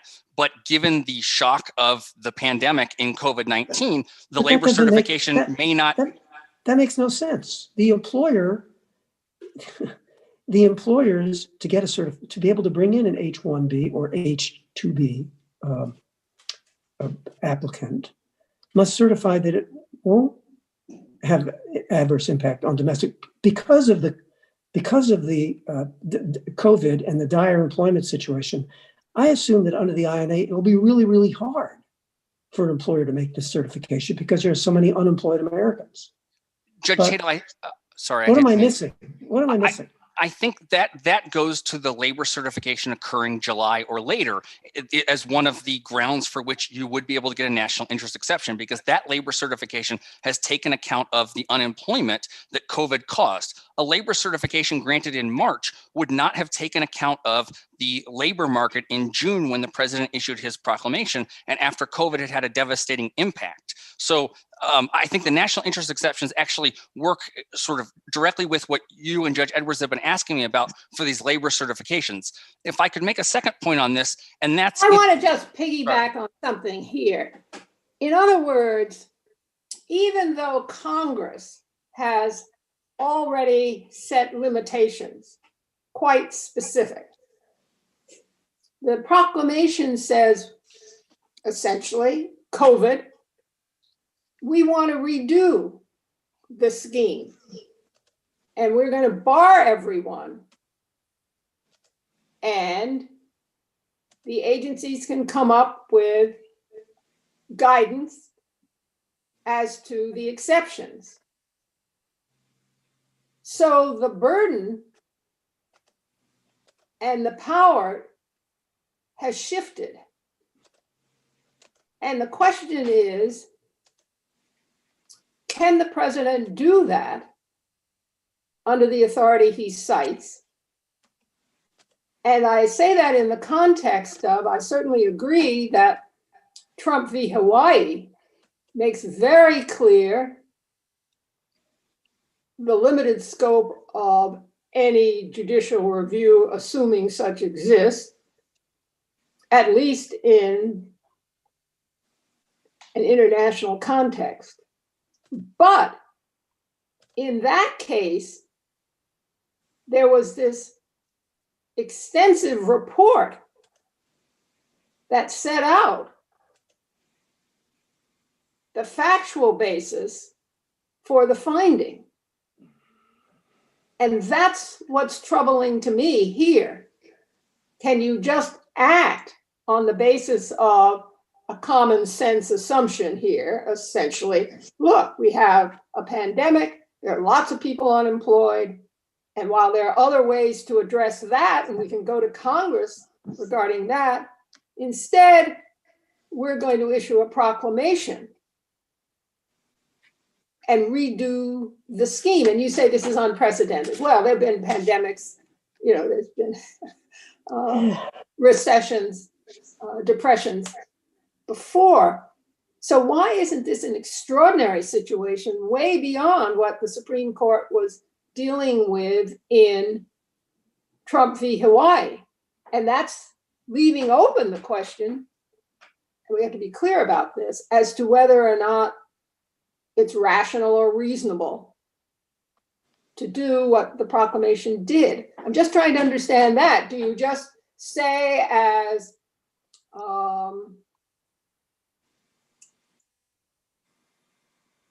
the majority in the Ninth Circuit went one way and the dissent went the other way, that there is some limitation here? And we're talking domestically now. We're not talking with regard to the international implications. And you don't think any of that is relevant here? So I think there's a lot to unpack in that question. I'll start with the last point. We agree with the Ninth Circuit that there's no distinction between domestic and foreign impacts. I think the text of the statute talking about the ability to suspend when you determine entry, because entry is what you're suspending, when it would not be in the national interest. Given that you are stopping someone from entering the United States, some of that harm to the national interest may naturally occur in the United States. The second point I would make on that is, as the Supreme Court said in Fialo, and they followed up in Hawaii, any policy pertaining to allowing or not allowing foreign nationals to enter the United States is, I think the line was, inextricably intertwined with our foreign relations. And one way you might see that is, we bar entry of workers in these categories. Other countries might bar entry of American citizens from being workers. And so barring the entry of foreign nationals is always going to be tied up with our foreign relations. I think about the factual basis that the Supreme Court had. So in Hawaii, the Supreme Court noted that the finding there was far more robust than in many prior proclamations. It pointed to a couple of proclamations that had a paragraph or a very short finding. Here, we do have a couple pages of findings. I discussed before a little bit, the president, laid out that more than 20 million US workers lost their jobs in industries where employers were requesting H-1B and L visas. And so here you had a lot more findings than you've seen traditionally in proclamations. I think you also mentioned redoing the scheme. Textually, under 1182F, the president could bar all entry of all immigrants, and doing so would obviously cut off all immigrant classifications and all categories. And so the statute allows for any reason. That's what we're trying to understand. Yeah. No, I wasn't talking about decides today he doesn't want any more immigrants coming into the country. Period. I'm talking about detrimental to the interest of the United States. Yes. And the question that leaps out on the H-2B, for example, Congress has already accounted for detrimental in one respect. That is, if unemployed persons capable of performing such service or labor cannot be found in this country. That's the condition. Now, other things that are detrimental to the country, the president obviously may be able to address under a proclamation. But what we're trying to understand is, why can the president override what the statute already says with respect to H-2B, for example, non-immigrant aliens? If the employer has to make that assertion, why isn't that the end of it? You can't say that same thing is detrimental to the interest of the United States. That thing, the unemployment, it's already been accounted for. Your Honor, a couple you of understand points. What we're saying? That has been accounted for. I understand the statute. The INA sets forward provisions for H-1B, labor certification, et cetera. It also provides the president to suspend entry, and as the Supreme Court said in Hawaii, it can impose restrictions in addition to those already in the statute. That would be detrimental to the interests of the United Yes. States. And what we're saying is, how can they be detrimental to the interests of the United States with respect to this one point, when the statute, and there's nothing that's changed, already takes into account unemployed persons? The president is making a predictive, finding based on the changed circumstances of our labor market. No, it's what Judge Tatel started with 15 minutes ago. We're going around in circles. It's bizarre. Congress has already made, with respect to one detrimental circumstance, Congress has already said the employer has to show that unemployed persons capable of performing such service cannot be found. All right, so we've accounted for that. And so why should the president be able to come back and say, no, just ignore that? Now we're barring everybody, but we'll make exceptions, and then you go back and try and redo some of what's in H-2B and switch the burden of proof. Your Honor, a couple of points. Again, I think the temporal lag between when the employer makes that certification and when the visa is issued is something that the president was addressing in June, and it's something the Secretary of State has addressed in the requirement that the certification. Wait, what is that? Could you just say that once more? What's the temporal gap? So to get an H-1B visa, it's the example I use, or maybe H-2B if Judge Edwards was asking about that, I can't recall. But well, H-1 and H-2 or H-1 and H-2 both require certifications, so it's the same answer for both. The employer applies to the Department of Labor for a certification. They get a certification, and that occurs before the visa applicant is then adjudicated by the Department of State. And so there's going to be certification at time one, and then the application is occurring at time two. And so in the proclamation, when the president mentioned that in normal circumstances, the certification has taken account of our current economic situation, we had a shock in mid-March to the labor market, and a continuing shock. And so the certification that had occurred before then wouldn't have taken account of that shock. Why couldn't the proclamation have just been the easy way to solve that problem is to just limit the proclamation to all certifications issued prior to the proclamation. After any certification after the proclamation is obviously going to take account of COVID and the collapse of the economy, because there'll be more Americans looking for jobs. There'll be no lag. So in other words, it could have had a very surgical answer to this question, but instead, all non-immigrants have been barred, regardless of whether A couple of their points entry into the country would. to that. Yeah. The first one, and I apologize for not having mentioned this earlier, but even in spite of the labor certification, this court held in Save Jobs USA versus Department of Homeland Security that the plaintiffs there, stating that they had been replaced for their computer jobs by H-1B recipients. And the government's defense was that they're not competing. It was a competitor standing case because the US citizens can't compete with H-1B applicants. And this court said that, even in spite of the labor certification process, it might not be perfect and that they had pled enough at summary judgment to show they were competing. But, so this court said there that at least there was a factual scenario where US workers were competing with H-1B workers. But the president gave the Secretary of State authority to, find these cases that I think you're trying to drill down on, where allowing entry would not negatively impact the national interest. Maybe we're going in circles. My point, and Judge Edwards' point, is Congress has already done all that. Yeah, that's my point. Congress has And already Judge Rogers' point. and Judge yeah, Rogers. we all three of All us. three of Congress us. has already addressed it, and we're sitting here going in circles and not understanding the answer. If Congress hadn't addressed it, it has addressed it. And you're saying your only answer, as far as I can tell, is that there is a temporal lag, and that justifies the president essentially overriding the congressional directive with respect to certification.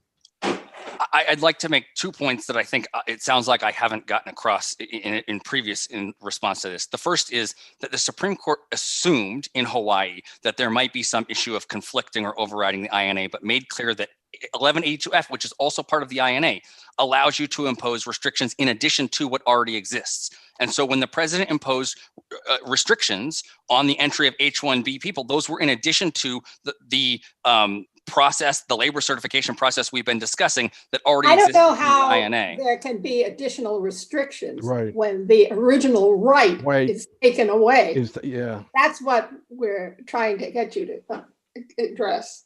So, Your Honor, I would quibble a little bit with your description of the original right there.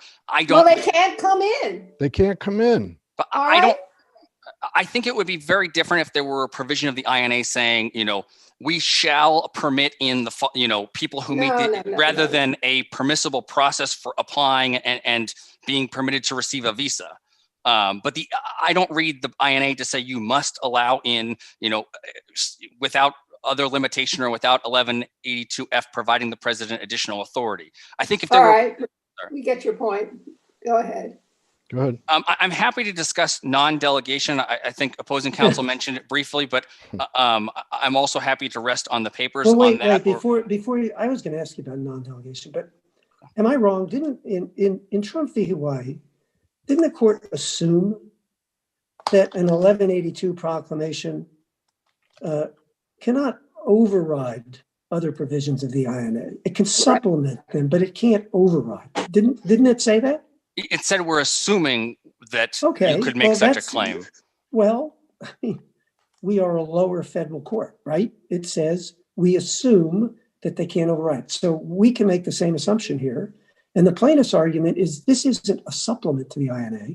This is overriding it because it is actually overriding the actual provisions that Congress put into the statute to protect domestic workers. And you say detrimental to the interests of the United States. And what we're saying is Congress already addressed that, for example, in the H-2B, that what's detrimental to the interests of the United States is whether they're unemployed persons who will or will not take the job. They've already addressed it. And we're asking, well, how can the president say, no, we're just going to assume that doesn't exist and here's the way it's going to work? So we don't get that. I would have two textual responses, and I'll apologize if I've made them before, but in 1182F, Congress also provided the president authority to bar entry and of all aliens. If he barred entry of all aliens, that would override, in the plaintiff's terminology, all classifications for which someone would be permitted to enter. And it also allowed him to specify classes, and specifying classes based on the visa classifications is a perfectly logical aspect of that. Would be my first point. See, but the problem you have is, I hear that, and I think instinctively that's what you would assume. But the problem you have is you're saying, but look, we have exceptions. And the exceptions do exactly, you go back and try and redo what Congress has already done, and it doesn't make any sense. So you're essentially agreeing that you can't in any way support, or not in any way, you can't really support your assertion that there's an unemployment hit here, because you're agreeing we have exceptions that'll do exactly what H-2B allows, which is allow the employer to certify. Your Honor, I apologize if I've been unclear, but I don't mean to agree with that. I had understood you and Judge Tatel in both laying out your hypothetical to, say when the person will clearly not compete. I do not agree. The president made findings after consulting with the Secretary of Labor and Secretary of Homeland Security that allowing non-immigrants in these categories would not be in the national interest. He also gave the authority to the Secretary of State to outline circumstances in which allowing entry would, or I don't hate to use the double negative, but would be in the national interest or would not be in the national interest. Would not be in the national interest because is the point. Is the It's impact because it would cause continued or exacerbate the unemployment problem, right? Yes. And what we're saying is that appears not to be accurate. Or if there is an issue, Congress already dealt with it. And so why do we need the president under 2F to say anything on that point, the unemployment hit? It's already been spoken to.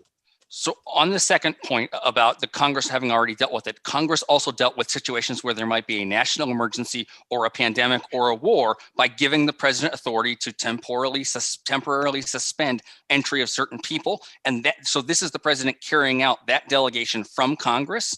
And so that would be my response there. Okay. Right. Sorry. No, go ahead.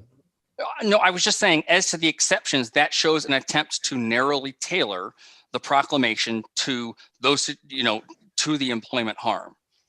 Okay. All right, any further questions? Nope. Thank you, counsel. All right. Counsel for appellant, give you a couple of minutes. Thank you, Your Honor. I thought it was interesting and that counsel conceded that a purely incorrect finding could not be upheld. And as I think the panel recognizes, the findings here are purely incorrect in several respects. Well, he conceded that only with respect to his second argument, not, I take it his first argument is that it's unreviewable no matter what. But you don't agree with that, obviously. Certainly not. No, Your Honor, I think it's clearly reviewable. The non-reviewability decisions that they rely on don't apply in this context. Those are about not reviewing the president's discretion. Yeah, well, go ahead. I didn't mean to interrupt you, but Sure. I did. A purely incorrect finding can't be upheld because it wouldn't be a finding. It would just be made up. Right. And he pointed out that, or asserted that the recession here is unprecedented, but as Judge Rogers pointed out, that's just not true. Recessions happen all the time. There was one in 2008. They happen frequently. Congress was surely aware that recessions occur when it wrote the INA. It clearly considered economic implications of what it was doing in 1990 when it enacted the immigrant visa provision. But you don't even have to make that argument, do you? I mean, with respect to the non-immigrant visas, if there's a recession, there'll be fewer certifications, right? That's built into the law, correct? Right, exactly, Your Honor. And a key point here that. What about his argument about the time lapse? Well, that's what I was just getting to, Your Honor. Okay, and he's mistaken on a number of fronts. One of which is that H-2B visas, the certifications happen every 6 months. So the most recent ones would have been in October, this past October, and the one before that would have been in April of last year. Both of which were during the pandemic. And so any certification that would have happened before, in the period immediately before the June proclamation, would have accounted for the pandemic. And any certifications that were made in October certainly would have accounted for the pandemic. So it doesn't make any sense for them to say there's a detriment to the national interest based on those. And with respect to, for example, H-1B visas, the requirements there with respect to the prevailing wage rate that must be paid, the employer must certify that, and they must continue paying that wage rate and continue providing the benefits and so on that it certified throughout the employment period. And so it's not that the certification happens once and then it's over. They have to continue doing that throughout the entire period. So the temporal lag argument really does not save the. Let me ask you this. You have two basic arguments here. One, that this is not an adequate finding because in your view it's false, and also because it overrides the INA, right? Those are two independent arguments. Do you have a view about which is stronger from your perspective? I obviously think that they're both quite strong. I think the findings argument which is most defendable on appeal from here. It's a difficult position you're putting me in. Defensible. I don't mean defendable, but defensible on appeal. Understood. There's a clear textual hook for the findings argument. The president has to find a detriment to the national interest. But of course, when you look at that, you're immediately walking into the realm of what's our standard of review. Whereas with the override, it's just a question of statutory interpretation, right? Does this or doesn't it override the statute? Right. Yeah, you're right, Your Honor. And then we'd have to get into the question of what the standard of review is, but I don't think it really matters all that much here exactly how you articulate it, because he's conceded that a false factual finding. Well, that depends on that only becomes easy if we agree with you that it's false. If it's something between, if it's not false but still something else but not irrational, if it's something in between, something more searching than APA review but not false, then what do we do? Well, I don't think it even needs to be as searching as APA review. There's no. No, I said less searching. It can't be as searching. Oh, I'm sorry. That's hardly searching at all. I'm sorry. I've sort of lost the thread of the question. No, okay. I'm sorry about that. Yes, sorry. That was my fault. My question is, how do you make your case if we don't think it's false, but we still think it's questionable? Well, so there's two things. It's not supported by anything in the proclamations. There's no justification or explanation for what he's done. It's contrary to the INA, which makes the finding false, but then at the same time, that puts it in conflict with what Congress has done and Congress's judgments about how these programs. No, that's your override. That's your override argument, right? Right, Your Honor. In fact, aren't the two of them are awfully related to each other, aren't they? Yeah. I mean, they're not really separate arguments. It seems to me your argument that these findings are false is based on the fact that the INA already takes care of this stuff, right? In part that's true. Yeah, right, okay. But I thought the distinction was where if we get beyond the government's first objection to our reviewability, if we get to what is our limited reviewability, we don't have to get into this sensitive area of what is an adequate finding. How much evidence does the president have to have before him? What does he need for a rational prediction? And we've gone through a lot of that. And then the other one is, well, if Congress has already addressed this, isn't that an easier path for the court, a lower court? And I suppose the response is yes, but that only takes care of part of my appeal. Well, I would say that Congress has taken care of the labor market considerations with respect to the entire class, not just part of it. It's more explicit with respect to the non-immigrant visas, but Congress did take into account labor market considerations. It's quite clear from the legislative history that we cite in our brief. They lay out the considerations that they took into account. So let me just press you a little bit so I understand. Suppose you're president and you have an economic calamity on your hands as a result of a pandemic.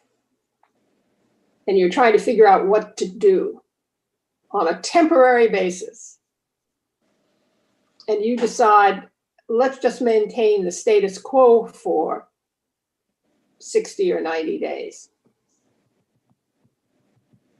No authority to do that. Well, Your Honor, the status quo would be to continue allowing the visa programs to operate and for those people to come in. And I would point out that to deal with the pandemic specifically, there are different proclamations that prevent people from areas with high rates of infection to coming in. So we're not dealing with that. We're just dealing with the recession aspects of it. And so the status quo is allowing the visa programs to operate, and for example, with respect to the H-2Bs, allowing them to come in according to the labor certifications, which require. So basically your response is no, he'd have to go back to Congress. And of course. Oh, you're saying that if he wanted to restrict immigration with respect to the recession? I'm not saying he would necessarily have to go back to Congress. If he could make a finding that supported what he was doing, then he might be able to make that decision. I think probably that would still run into the override issue, because Congress has made this call and has not put in, it could have put in triggers or it could have put in specific provisions allowing for changes in immigration levels in the event of a recession, but it didn't do that. And it clearly knew that recessions were possible when it enacted the INA. Yes, and of course, the president's own comments as to COVID-19 undercut some of the conclusions in the proclamation, but they do reference discussions with two other members of the cabinet. The proclamations do reference those. It's not clear what discussions occurred or what the content of them was or what findings were made. Those aren't in the administrative record, and they've not otherwise been produced or put in front of the courts here. I think the government conceded in the National Association of Manufacturers case. If you look at that opinion, the government conceded that the entire scope of the findings was within the proclamations themselves. So it's not clear that they're even, despite what the proclamation says, it's not clear that that actually occurred or that there was anything substantive there. And certainly it's not in front of the court, and it's hard to use that as a ground to support his findings. Anything further? Nope. No, not anything. Thank you. I would ask you to enter an injunction or direct the district court to do so. Thank you, counsel. We'll take the case under advisement.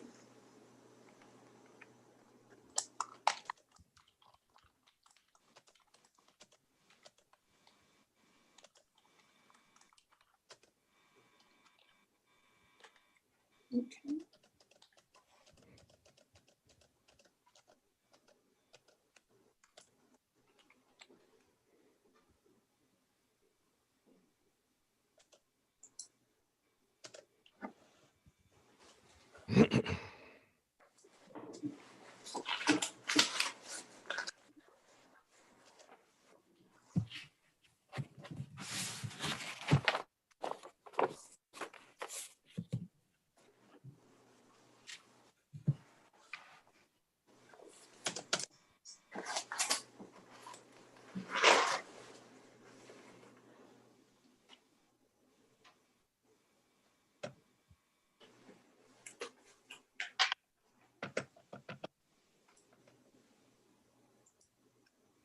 Are we alone here, or are there lawyers? Lawyers are present. Are with us. Yeah, court is open. I think we can proceed. Good morning, counsel. Please proceed. Case number 20-5284, Chandan Panda et al. Appellants versus Michael R. Pompeo, Secretary, U.S. Department of State et al. Mr. Forney for the appellants, Mr. Glover for the. Thank you. Counsel, please proceed.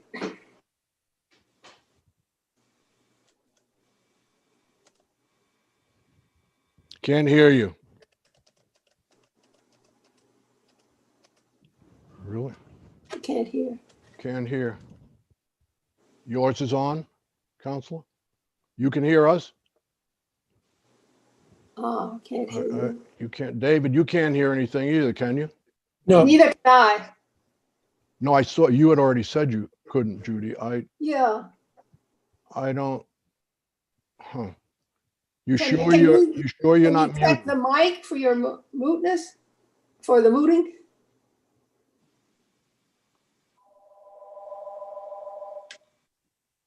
Is someone from IT? Is there Well, this something is- is there something that the host can do, IT? We are trying to work with Mr. Forney on this. We may have to have Zoom call Mr. Forney. Okay. We can't hear you, Mr. Forney. All right.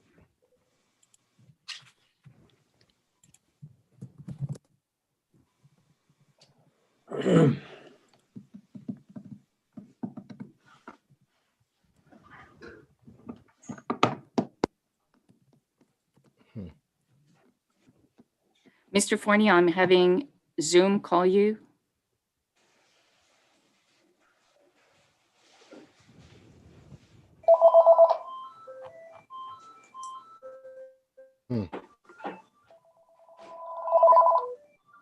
That's weird. and does he know he has to push Hello? 1 to be able answering the call? Yeah. Yes, Okay. Judge. And I see that Mr. Forney has just joined us. Mr. Forney, if you could press *6 to unmute yourself.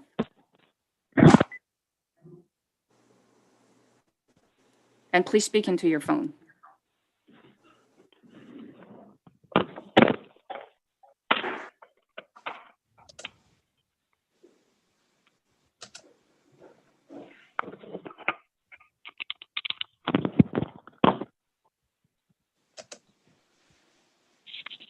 Can you hear me now? Yes. Thank you. Okay. But unfortunately, there's a very bad echo. Right. Not going to work. No, go ahead. Keep trying. We'll just Mr. listen. Forney, We you can won't listen easily to get the rid of echo. the echo. We won't listen to the echo. Just go. Okay. Right, but I can't hear anything over my own echo. Mr. Forney, you can easily get rid of the echo by going to the mute button in the lower left-hand corner of your screen, pressing the up arrow, and choosing Okay. Leave Computer Audio.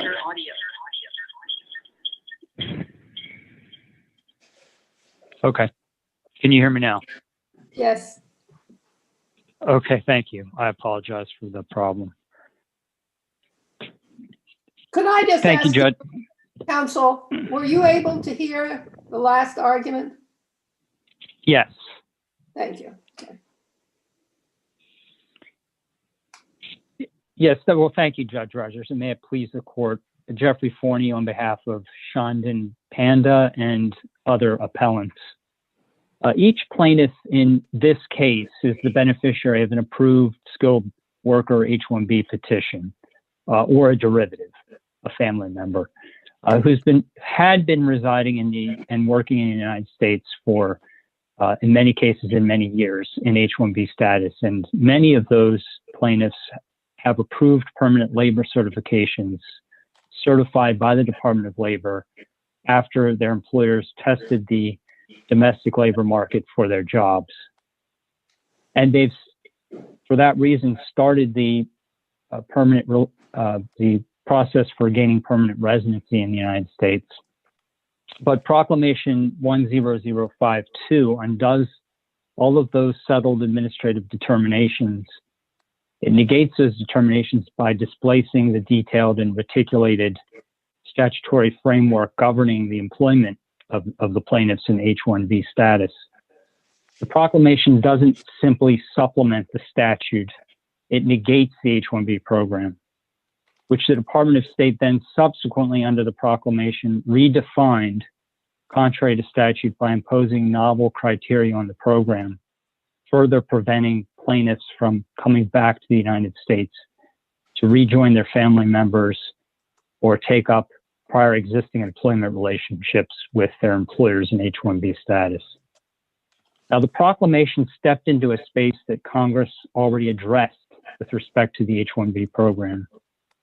And for that reason, the proclamation transcends the limitations that were set out in Trump v. Hawaii And accordingly, the plaintiffs have a cause of action to challenge the proclamation as ultra various Well, under this counsel, court's you got to decision. remember now, we're not talking about just statute versus proclamation, because the proclamation is based on a statute and the statutory authority given. And the question is whether or not the statutory authority given in F can be squared with the pre-existing statutory authority. I mean, it's not, Okay. you're framing your argument as if to suggest the president is acting against a statute. The president is acting pursuant to a statute. He's acting Pursuant to purportedly in 8 USC 1882F. That's exactly. All right. I mean, you can't, 212 both in the prior case and in this case too, you can't forget that there is presidential authority. The question is whether it fits. You can't assume that the prior visa provisions are the only things on the book. They're not. The F provision is on the book as well, and it says the president can find that the entry of aliens or any class of aliens would be detrimental to the interests of the United States.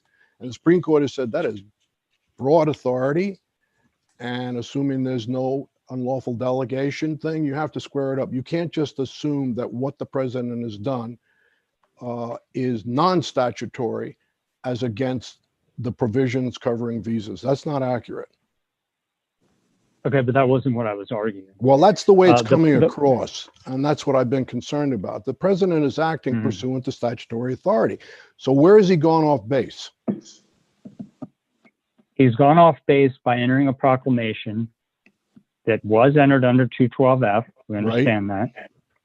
But it then runs up against another statutory provision, which Congress, several other statutory provisions that are interlocking and reticulated that specifically address and resolve the issue that the proclamation now overrides expressly. That, in Trump v. Hawaii, the Supreme Court said they would assume that could not be done. And that's what's happening here. Basically, the president issued a proclamation that negated the H-1B program and eliminated it. He then subsequently, of course, handed it off to the Department of State and authorized them to come up with exceptions. But what they did in coming up with those exceptions is they completely redefined and revised the H-1B program to make it appear as something completely contrary to what Congress crafted in a very detailed fashion in a number of interlocking and related statutes. And that's the problem here. That's the statutory violation. It isn't that it isn't that there wasn't a triggering mechanism. Of course, we understand there's 212F allows the president to do certain things, but it has limits. It isn't limitless. And those limits were set out by the Supreme Court in Trump v. Hawaii. But not in 212F. 212F just says would be detrimental in the interest of the United States. Can you imagine anything that might be detrimental in the interest of the United States that would run against what has already been provided in H-1B and H-2B? There might be some, not where you're repeating or overriding. I understand that argument because we discussed it in the prior case. But where the president says, I'm aware of those provisions, but given this circumstance that we now face, it's so bad, it's detrimental to the interest of the United States, and therefore I am suspending what H-1B and H-2B based on my authority under 212F. I don't know why that's not a perfectly reasonable argument. Well, there's two problems. One, more generally, the Supreme Court said in Trump v. Hawaii that the president could not enter an area and countermand what Congress had already, the space in which they had already resolved that issue. Yeah, but if the fact that the president is pointing to has not been considered by Congress, the president is saying, what I'm looking at now is detrimental to the interests of the United States, and a way to fix it, at least in part, is to suspend the visa provisions, and I have that authority by statute. I'm not going to redo what those visa provisions say, except I'm not going to let them be in play. but I have that authority under the statute. Otherwise, what does the statute mean? If it's detrimental to the interest of the United States, don't make it this case. I'm just trying to see how far you go. And I hear what you're saying about Trump, but I'm not sure that's really answering it. Suppose it's a circumstance that's just detrimental to the interest of the United States. It has not been addressed by Congress specifically. Oh, well then that's fine under Trump v. Well, Hawaii. but no, wait, no, case. not been addressed. It's been addressed in the H-1B and H-2B provisions. Yes. Not otherwise. Can't the president go Right, ahead but our case, maybe I didn't make that clear in my opening statement, but all of the plaintiffs, appellants in this case, in our case, in the Panda case, are H-1B workers. Full stop. We're not concerned about any other programs in our case. Okay. We're concerned about what the president did with respect to the H-1B program to negate that program and prevent the entry of the plaintiffs in our case who have longstanding relationships and ties to the United States through family and employment relationships. They have employers with whom they've been employed as H-1B employees, some of them for many years. And on that basis, many of them have gone through the permanent labor certification process. Suppose the president found, and it was more than plausible, so forget the facts of the case for a minute, it was more than plausible that continuing with the H-1B program at this moment in our history will seriously exacerbate unemployment in the United States and cause us serious economic harms. And you couldn't beat us. So you're arguing to us, we have findings that are sufficient to show that they will seriously exacerbate unemployment in the United States and affect our economic condition. You mean to say you couldn't do that under the statute? Not the way the statute's written currently. Couldn't do it. It could Really? not. Well, you're not actually presenting a hypothetical with respect to the H-1B program. That's what the president has done in this case. He's overridden and completely negated the H-1B but program. what I'm trying to, you all are debating whether or not he has findings to support the supposition that there is an effect. No, wait. On huh? I'm sorry. I'm sorry. That's not our case, Your Honor. Oh, you don't have okay. No, I agree. I thought with that was important there.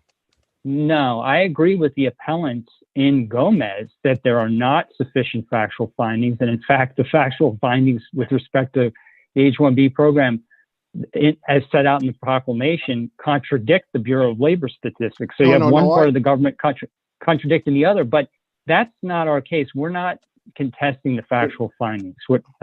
We're saying this is just a flat contradiction to the statute, the H-1B program, and that the president has just negated that program, and he cannot do that under Trump v. Hawaii. That's our argument. I'm just looking I'm at out the of time. language. So. Well, let me just ask you one question. The statute says, I'm looking at 1182F, right?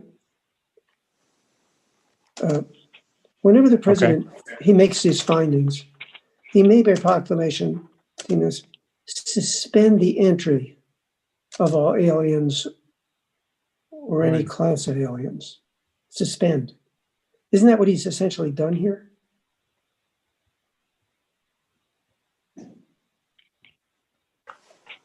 No, he has not suspended. He's basically negated the program.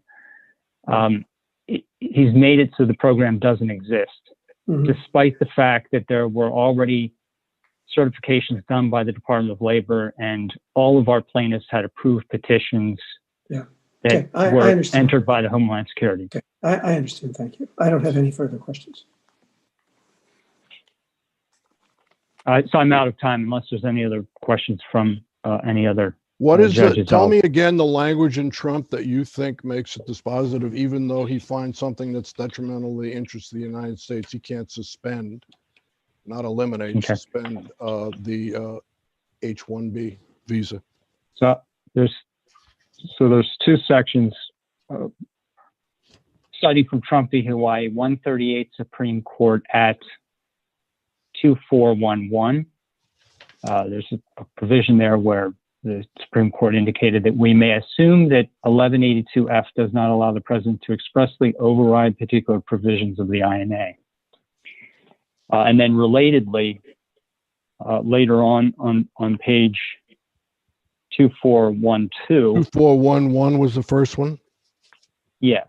And then secondly, at 2412, a little further down, the Supreme Court said that they would allow the proclamation in that particular case that involved, of course, factual findings about whether there were terrorism-related grounds for excluding particular foreign nationals. The Supreme Court said that this is not the situation where, quote, Congress has stepped into the space and solved the exact problem, end quote. But that's exactly what happened here. Congress did step into the space and spoke in very detailed and interrelated manner through several statutory provisions scattered throughout the INA that relate directly to the H-1B program. Well, the thing that's so They weird stepped when into you that say, space. see, the thing that's so weird when you say that is that Congress has stepped into this space too, the 12F space. And they've said when the president finds that the entry of aliens or of any class of aliens, any class, would be detrimental to the interests of the United States. So Congress has stepped into all of these spaces. And it looks like the 12F is a larger authority than the H-1B, but you want to credit H-1B as being superior, and I'm not sure why. Judge Tatel's question to me suggests suspension is not elimination. Suspension is suspension. And it's very different from expiring something. You asserted in very strong terms, no, he's just eliminated. No, he suspended it. But I'm not understanding how you're squaring the statute and the two provisions that you're citing. I don't know how they, what was the second page you gave? 2412. 138 Supreme Court 2412. All right. I'm looking at it. And how far down is it? The paragraph beginning where? Paragraph beginning Congress's decision to authorize. 2412. We must be looking at different pages. I have no such paragraph on 2412. I'll look for it later. It's the pagination cuts the paragraph in half. So I'm sorry, the paragraph begins on at the end of 2411, continues on to 2412, but the particular quotation. So does the that I paragraph mentioned, start, yeah. if anything, the drafting history suggests the opposite? How does your paragraph begin? Okay, I'm sorry, but my paragraph begins. It's on 2411. It begins at the end of 2411 and continues on to 2412, right? Okay, so it starts Congress's decision. Correct. All right. Well, I would say that if it's going to Judge Edwards' point, that if 1182F is basically supersedes everything else, which only if the condition has been satisfied. Okay. No, well, the finding condition has been satisfied. Okay. But then we still need to deal with the statement in Trump v. Hawaii that says we may assume that 1182F does not allow the president to expressly override particular provisions. Well, that still leaves the question. That leaves the question open. That's why we're asking you this. It doesn't decide it; it just assumes it. It did. Well, that's true, but I think yeah. I'm sorry, but because I think in that case, the Supreme Court went on to say, that no conflict had been identified. That's true. But I think, as one of your honors pointed out in the last panel, this is a lower court, and you have to follow what the Supreme Court. I mean, even if it's just suggested, we don't have to make an assumption. We don't have to make an assumption that the Supreme Court says. We're bound by the Supreme Court's holdings. If the Supreme Court says, Supreme Court says we're going to assume A because we can decide the case on the basis of B, we're still free to decide A. That's open to Well, us. Well, if you're saying that the antecedent was assumed without deciding, which appears to be in this case, it's still strong dicta, and I think there's It's decisions not even from dicta. this court. It isn't dicta. It's just an assumption. That is You not can't dicta. say where Congress has stepped into the Yeah. space and solved the exact Right. problem. Yeah. Congress hasn't solved the exact problem that we're talking about now. But it has. It solved the exact problem. No, it about isn't. the No, detrimental to the interests of the United States. In the prior right, case, and case, there was an apparent overlap because they had, you can argue, they had in a way dealt with detrimental interest to the United States with respect to unemployment. So you could make the argument there. You're making a much more sweeping. You're saying F just doesn't exist insofar as 1B is concerned. And we're right, but I think Your Honor made the point in the last panel, which is that if national interest is the trigger, okay, that's fine. right. But Congress already addressed that national interest in this case regarding the H-1B program because it listed the conditions for domestic Yeah, employment. but you're arguing That's differently. why. That's why I focused on the word suspend. And Yeah. See. And you seem to be arguing it differently. That's why I've stopped and started pressing you. But Yeah. right, go ahead. All right. Okay. We're done. Yeah. all right, counsel, thank you. We'll give you a couple of minutes in rebuttal. So counsel for appellees. Thank you. Good morning again. I'm Matthew Glover, and I represent the United States. Picking up off of some of the discussion that the court just had with Mr. Forney, I would emphasize that 1182F talks about suspending, and what the president has done here is impose limitations in addition to those that exist in the INA. He has tied them temporally to the pandemic. And as the Supreme Court noted in Hawaii, the 43- we still have the finding problem. Right? Yeah. Your Honor, I think I mean, all this takes care of. I'm not saying it does, but your argument is okay. There's no override problem, but you still have a finding issue, and I'm not. So you still have to have a finding. Yes, and the proclamation includes findings, including mentioning H-1B and J I know it visas. has findings, but that's not the question. The question is, are they adequate findings? Yes. So the Supreme Court pointed out that it's not a searching inquiry. And just to clarify what I may have mistakenly said previously, the government's position is that all of these findings are clearly factually accurate. These are predictive judgments. And so I understood the hypothetical about something false to be if the president, used incorrect math or something clearly demonstrably false, then you might say that the findings fall short, even under the Supreme Court's limited inquiry under Hawaii. But as the Supreme Court noted, whether the president's chosen method of addressing the perceived risks is justified from a policy perspective, that's irrelevant to the scope of his 1182F authority. And so here you're talking about predictive findings about the labor and labor economics. And if I could give, imagine Congress passed a statute in the middle of COVID-19 saying, given the pandemic, we're repealing or we're, barring entry under these classifications for a certain period of time because, we make the findings the president's made here. On a rational basis review, I think that would clearly pass muster as a statute. The president has done at least that. And a number of prior proclamations have included very, very limited findings. The president, had fairly fulsome findings here. I think the arguments attacking the findings that plaintiffs. But I be clear that in the manufacturing case, the statement was made that the government had conceded that all the findings appear in the proclamations, that it's not as in Hawaii where they had this study. Your Honor, if I could clarify, in Hawaii, the proclamation discussed a study and DHS and other agencies doing that. Here, the president cites to, and I'll get the exact language just so that I'm not imprecise.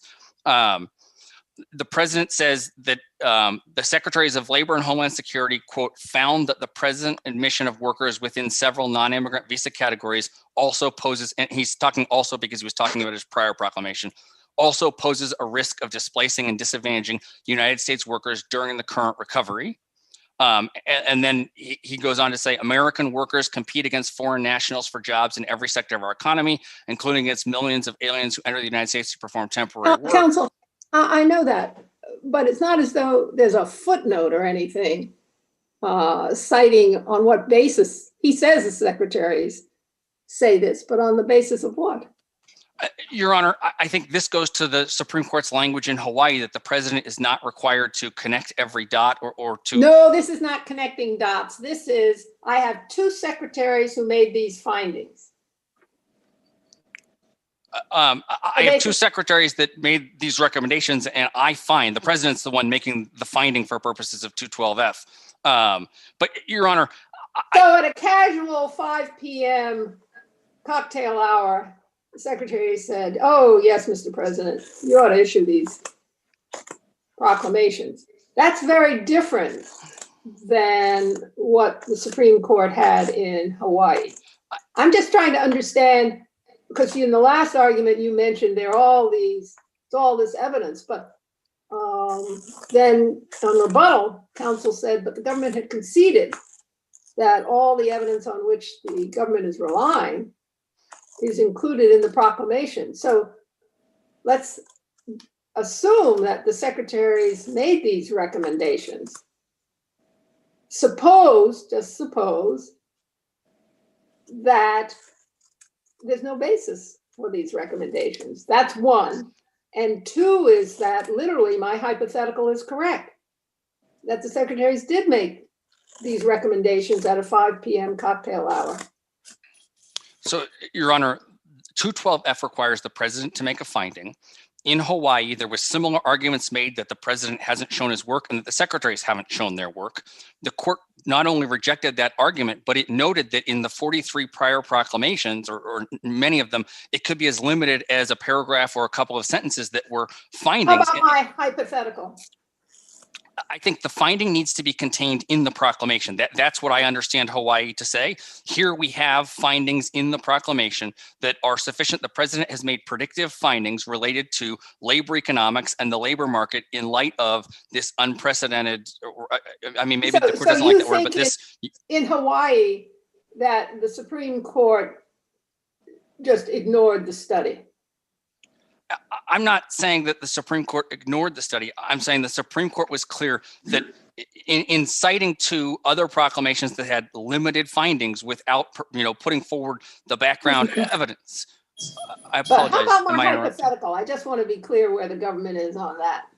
The government's position is that the proclamation itself must include the finding, and no, that that's the finding. Not my hypothetical.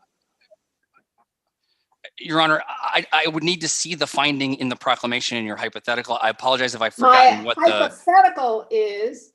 The two secretaries at a 5 p.m. cocktail hour recommended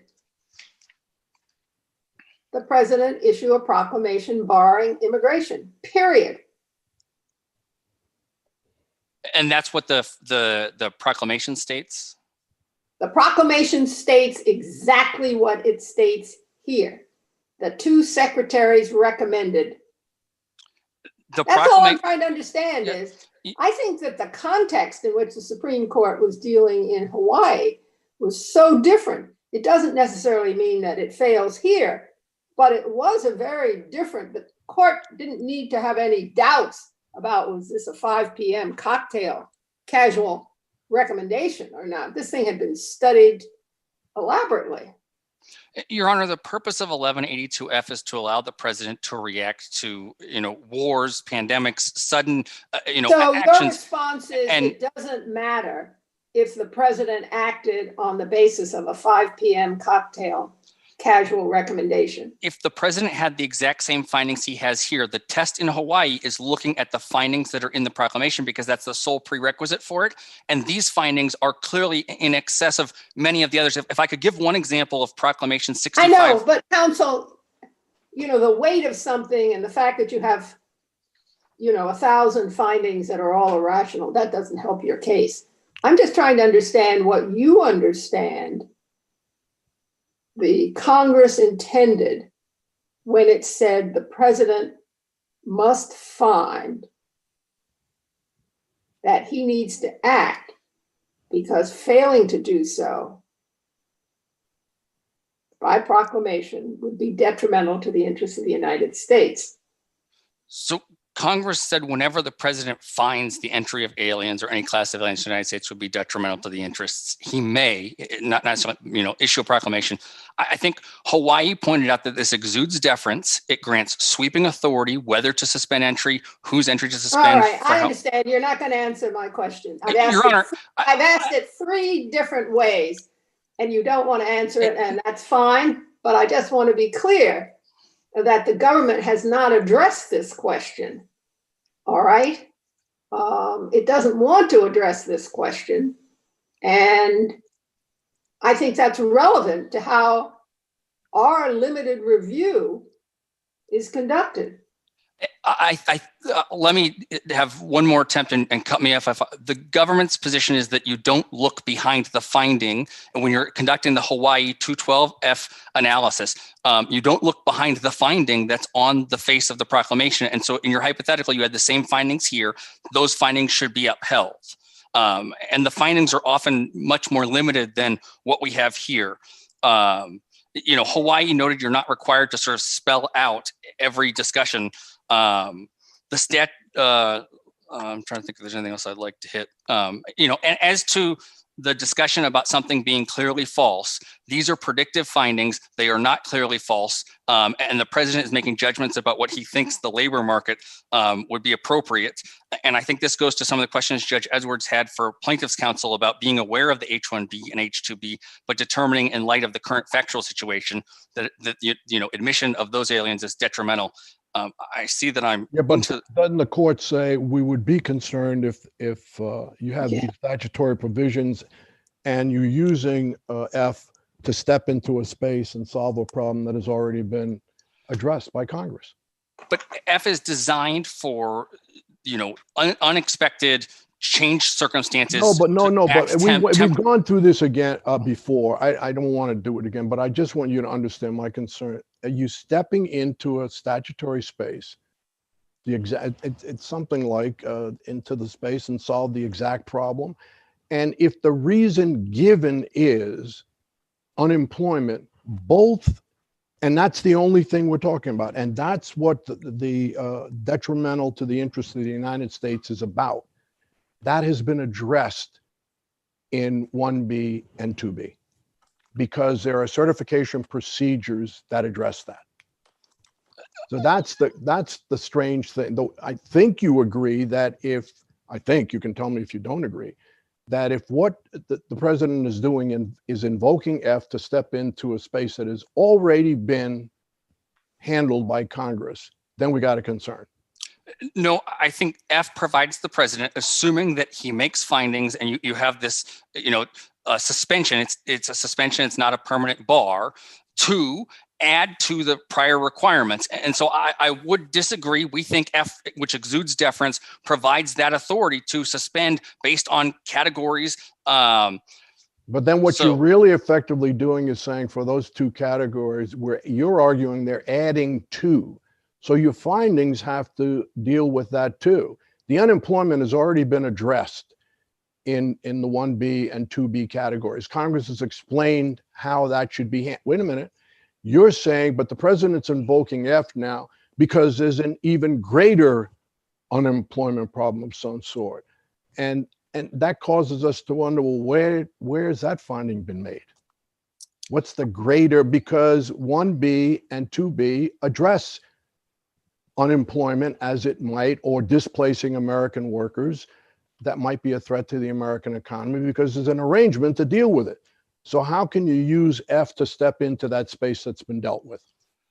Because you're reacting to an unforeseen circumstance. The president discusses unemployment in light of the COVID-19 sort of impact on the labor market. And we think just like with the certification procedure would take that all into account because you have to certify no one's available. There's a temporal lag in the certification procedure. Okay, there's the exception. So we're coming back. Your argument, at least to my concern, is this temporal lag argument. Because Trump does express concerns about dealing with exactly the same space. In other words, it's kind of like a normal statutory interpretation. If you're dealing with a space that's already been dealt with by Congress, then we have to worry a little bit about your using F to kind of override something, and Congress didn't give you the authority to do it. And your answer to that is, no, they didn't really deal with it because now there's a temporal lag that's not going to address our concern here. I also have the textual answer, and I know I gave this before, so I'll make it briefly. And it's just that when in 1182F, they allowed suspending all or classes of aliens, that would include in situations where you suspend a class of aliens based on a classification or a visa classification, or if you suspend all aliens because of concerns about, labor or concerns about communicable diseases, with COVID-19. There's already an exclusion provision in it's I think 212A5. The Ninth Circuit discusses this in Doe, and I think I didn't get to this particular example, but 212FA4 or 5, allows you to suspend people because of concerns about communicable diseases or not being immunized. I don't know which is which. And as the Ninth Circuit pointed out in Doe, you're still allowed to suspend in light of a pandemic, even though we have concerns about immunization or concerns about communicable diseases. 212F still gives additional authority to, suspend in a space that Congress has already addressed. In the proclamation at Doe, it had to do with the public charge rule, having a provision about healthcare. But so, we think 212F gives the president broad authority. It exudes deference in every clause, and he needs to make a finding based on the situation. And I apologize. I know I'm over time. Okay. I don't have any more questions, Judy. Counsel, did you have anything you needed to add? No, as in the prior case, I'd be happy to talk about the non-delegation issue, but I'm also happy to rest on our. Oh, sorry. I have a question. That's let me be clear. Yes, you'd be happy to rest on your brief as to non-delegation. Yeah. Yes. I just want to have that in the record. All right. So Judge Tatel has a question. Yeah. So maybe you can help me, Mr. Forney. Your Honor, before this morning. Well, David, who are you talking we're to speaking now? with counsel for the government now. Oh, I'm sorry. I thought we had switched. Excuse me. Not sorry. yet. We're sorry. about. Thank you. If there are no further questions, we would ask that you affirm it in both cases. Okay. I think I didn't do that. Thank you very much, counsel. Okay. Now, sorry counsel. about that. I'm sorry, Judy. Yeah. No, it's fine. Counsel for appellant. Now you can ask David. Okay, now I'm going to ask you my question. So. Whoa, God, you're going dead. Wait, counsel's going dead again. Can you hear me now? Yeah, okay. Yeah.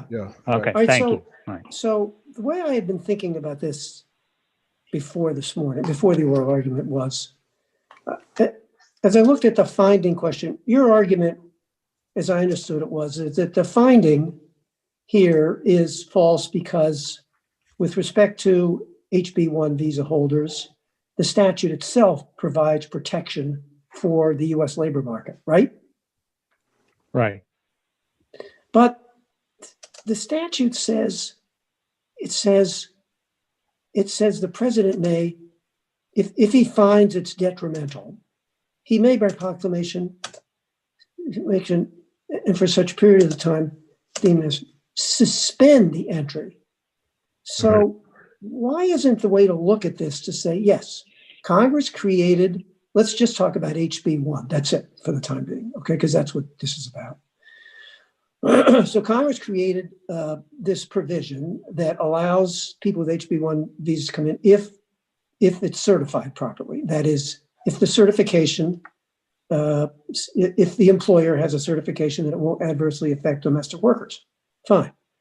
But what this says, this is kind of an override. This is giving the president authority if he makes this finding to suspend that provision.